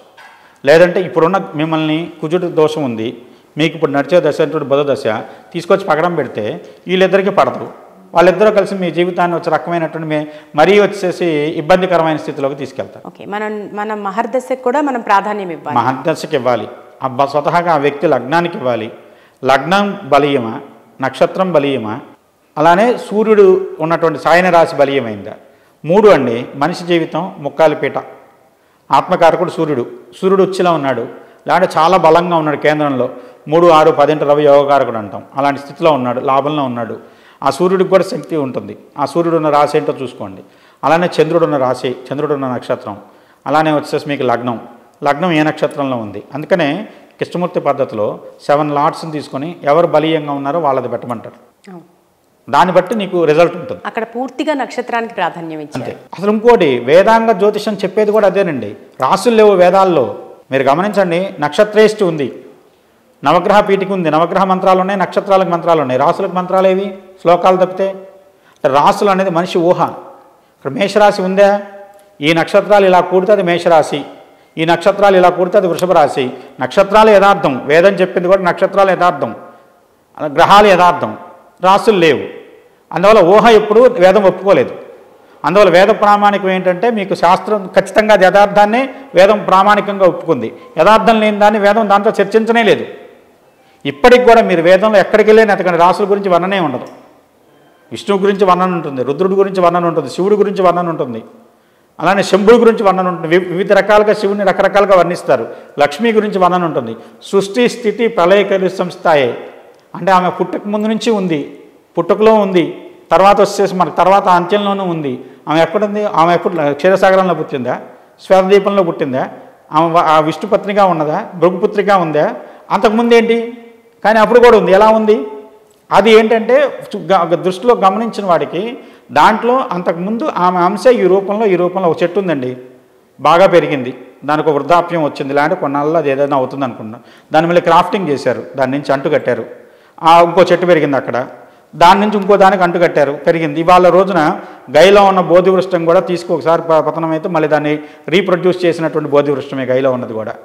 అంటే ఏంటంటే ఆ బుద్ధుడు ఉన్నటువంటి వృక్షాన్ని దాన్ని ఏదో రూపంలో అలా క్రాఫ్టింగ్ ద్వారా బతికించుకుంటూ వచ్చారు. అది మళ్ళీ ఆ శ్రీలంక నుంచి తీసుకొచ్చి పెట్టారు. దీంతో ఏంటంటే ఒక శక్తి ట్రాన్స్ఫార్మ్ అవుతుంది, ఎనర్జీ. నీ శరీరంలో ఆత్మ ఎలా అయితే ఒక చోట నుంచి ఇంకో చోటకి వెళ్తుందో, ఒక శరీరం నుంచి ఒక శరీరానికి, అదేవిధంగా ఆ దైవ సంబంధమైన శక్తి కూడా ఒక దాని నుంచి ఇంకో దానికి, ఒక రూపం నుంచి ఇంకో రూపంలోనికి మారుకుంటూ వెళ్తుంది. అందుకని శక్తి అనేది ఎప్పుడూ చనిపోదు, స్టార్టింగ్ లేదు, ఎండింగ్ లేదు, కంటిన్యూస్ ప్రాసెస్. మనము ఎనర్జీని క్రియేట్ చేయలేము, డిస్ట్రాయ్ చేయలేము. న్యూటన్ లా ఏదైతే ఉందో ఇది అదాలని అనుకోండి. శక్తి ఏదైనా సరే, అది గ్రహశక్తి కావచ్చు, దైవశక్తి కావచ్చు, ఇంకో రూపమైనటువంటి శక్తి కావచ్చు. దాన్ని ఏంటంటే జస్ట్ దాని షేప్ మార్చాలి. అది చాలా తెలివిగా చేస్తే పరిహారం వర్కౌట్ అవుతుంది. ఒక విషయంలో ఇప్పుడు నాకు డౌట్ ఉంది. ఇప్పుడు కుజదోషాన్ని ఉన్న వాళ్ళకి కుజదోషం ఉన్న వాళ్ళతో వివాహం చేస్తారు. ఇప్పుడు అమ్మాయి జాతకంలో కుజదోషం ఉన్నప్పుడు ఇక్కడ అగ్రెసివ్గా ఉంటుంది, అటు అబ్బాయి జాతకంలో కుజదోషం ఉంటే అతను అగ్రెసివ్గా ఉంటాడు. అంటే వీళ్ళిద్దరికీ ఇప్పుడు కుజుడు అంటేనే ఒక ఫైటింగ్ ఓరియంటెడ్ ప్లానెట్. అంటే ఇద్దరు పోట్లాడుకోవడంలో చాలా సమఉజ్జీలుగా ఉంటారనా? ఏమనుకోవాలంటారు? మీరు మొన్న న్యూస్లో China president India prime minister కలిశారు. ఒకరిని వాళ్ళు గౌరవించుకున్నారా లేదా? వాళ్ళు ఎక్కడ కొట్టుకోవట్లేదా? ఇండియా బోర్డర్లోను చైనా బోర్డర్లో గొడవలు జరుగుతున్నాయా లేదా?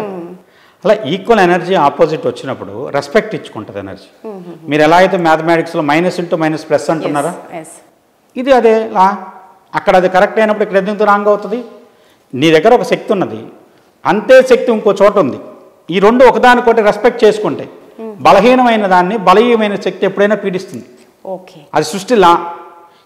ఇద్దరు ఈక్వల్ ఎనర్జీస్ అనుకోండి, రెండు స్ట్రాంగ్ అవుతాయి. అందుకని కయ్యానికైనా వ్యయానికైనా సమానులే కావాలి. సో అక్కడ ఈక్వల్ అయిపోతుంది, ప్లస్ అయినట్టు ఎనర్జీ బ్యాలెన్స్ అవుతుంది. ఎనర్జీ లెస్ ఉన్నప్పుడు తోడా వస్తుంది. అంతకుముందు రోజుల్లో అండి భర్త కొట్టినా తిట్టినా తాగొచ్చినా ఇంకోటి చేసినా ఆడవాళ్ళు నోరు మూసుకుని ఊరుకునేవాళ్ళు. ఇప్పుడు అవసరమైతే వీళ్ళు తాగి తిరిగి కొడుతున్నారు. సమాజం మారింది. మీకు ఒకటి మన సమాజంలో అబ్జర్వ్ చేయండి. అంతకుముందు రోజుల్లో స్త్రీ కేవలం వచ్చేసి ఒక రకమైనటువంటి సపోర్టివ్ ఎనర్జీని, స్త్రీ కూడా ఒక ఆస్తి. మనం కుజదోషం విషయంలో ఆ భావనలో చూస్తే కుజదోషం ఒక రకమైనటువంటి నష్టాన్ని ఇస్తుంది. ఇవాళ మారిన సొసైటీ లేదంటే వెస్ట్రన్ కల్చర్లోకి వెళ్ళండి, కుజుడు వచ్చేసి ఒక రకమైనటువంటి డేర్ నేచర్ కానీ అంబిషియస్ నేచర్ కానీ ఇస్తాడు. ఒక వ్యక్తి, ఒక అబ్బాయి ఉన్నాడు, ఒక ఫైర్ని కానీ ఇంకో దాన్ని కానీ మంచి స్ట్రాంగ్గా అపోజ్ చేసి 10 మందిని సేవ్ చేస్తారు. అక్కడ చుట్టూ చూసిన ఒక 2-3 అమ్మాయిలు అబ్బాయిని ఇష్టపడతారు.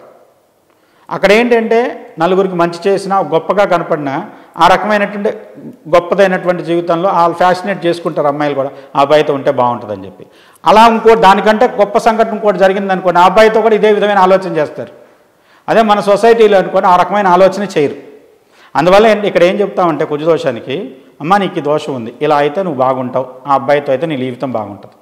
అక్కడికి వెళ్తే ఇదే కుజదోషానికి మనం పరిహారం చెప్పాలనుకోండి, నువ్వు ఎవరితో ఉన్నా నీ లైఫ్ ఇలా బ్రహ్మాండంగా ఉంటుందమ్మా అని చెప్తాం. అంటే ఎవరితో ఉన్నా అక్కడ 4-5 మనుషులు మారచ్చు, కానీ ఆ లైఫ్ ఇలా ఉంటుంది. మన దగ్గర ఉంటే ఇక్కడ ఒక స్త్రీ జాతకంలో ఒకే భర్త మన సొసైటీ చెప్పేది. ఎందుకంటే మన వైదిక మంత్రాల్లో కూడా ఎక్కడా వచ్చేసి ఇంకో పెళ్లి చేసుకోమని కానీ డైవర్స్ కానీ లేదు. ఒక జీవితం ఇంకోళ్ళతో ముడిపడిందంటే జీవితం చనిపోయేంత వరకు ఆ సంబంధం అలానే ఉండాలి. అందుకనే విడిపోతారనే వర్డ్ ఎక్కడా మీకు దీంట్లో కనపడదు. ఇతరు ఏంటంటే శ్రీనాం భర్తృ వినస్సంతి పుంసాం భార్యానాశనం, అంతే తప్పితే విడిపోతారు అనేది లేదు. విడిపోవటం ఎందుకు జరుగుతోంది ఇక్కడ అంటే కేవలం మారినటువంటి దేశకాల పరిస్థితులను బట్టి. ఇవాళ రోజున చాలా డైవర్స్ కుజుడే కారకుడు అంటున్నారు. కానీ ఆ కుజుడు వచ్చేసేసి అన్ని రకాలైన డైవర్స్ను తనే వెళ్ళి విడదీస్తున్నాడా అంటే అది కాదు. స్వభావాలు కలపట్ల అగ్నితత్వాన్ని తీసుకెళ్ళి జలతత్వానికి ముడిపెడితే కలిసి ఉంటారు. అలానే వాయుతత్వాన్ని తీసుకెళ్ళి ఇంకో రకమైనటువంటి జలతత్వానికి కనిపెట్టాడు. సైక్లోనిక్గా ఉంటుంది వాళ్ళ లైఫ్ అంతా. తుఫాన్ ఏంటంటే ఒక్కోసారి మంచి చేస్తుంది, ఒక్కోసారి చెడు చేస్తుంది. ఇద్దరు అండి, వాయుతత్వం అబ్బాయి కానివ్వండి అమ్మాయి కానివ్వండి, జలతత్వం వచ్చేసి అబ్బాయి కానీ అమ్మాయి కానీ కలిస్తే వాళ్ళు 10 మంది చూస్తున్నా కూడా వాళ్ళ ప్రపంచంలో వాళ్ళు ఉంటారు తప్పితే ఎవరిని ప్రపంచాన్ని పట్టించుకోరు. తద్వారా ఏంటంటే నలుగురు నోళ్ళల్లోనూ విపరీతంగా నానుతుంటారు.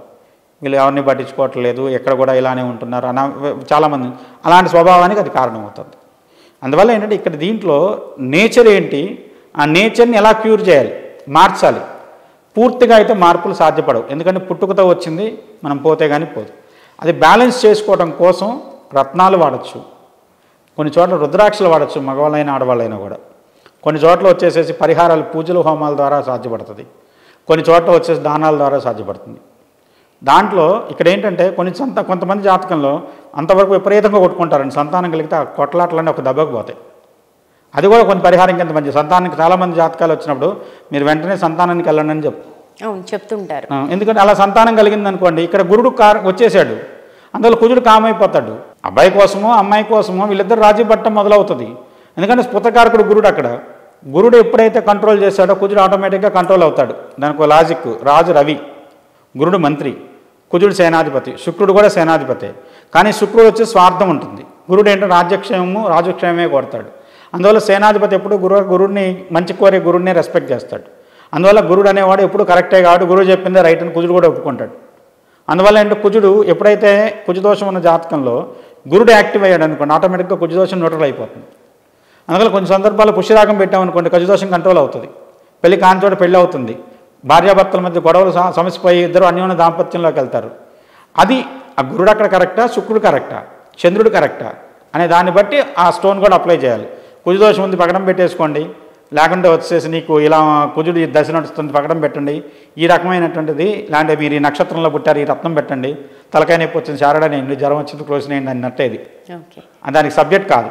సబ్జెక్ట్ అనేది మీరు డెప్త్కి వెళ్తే భావంలో ఎన్నో డిగ్రీలో ఉన్నాడు, ఆ నక్షత్రం ఏమిటి, ఇవన్నీ చూసి కానీ ఒక పరిహారం చెప్పలేము. అప్పుడు మనకి రిజల్ట్ పూర్తిగా వస్తుంది. నిజంగా ఇవ్వగలం రిజల్ట్ వ్యక్తి జాతకంలో.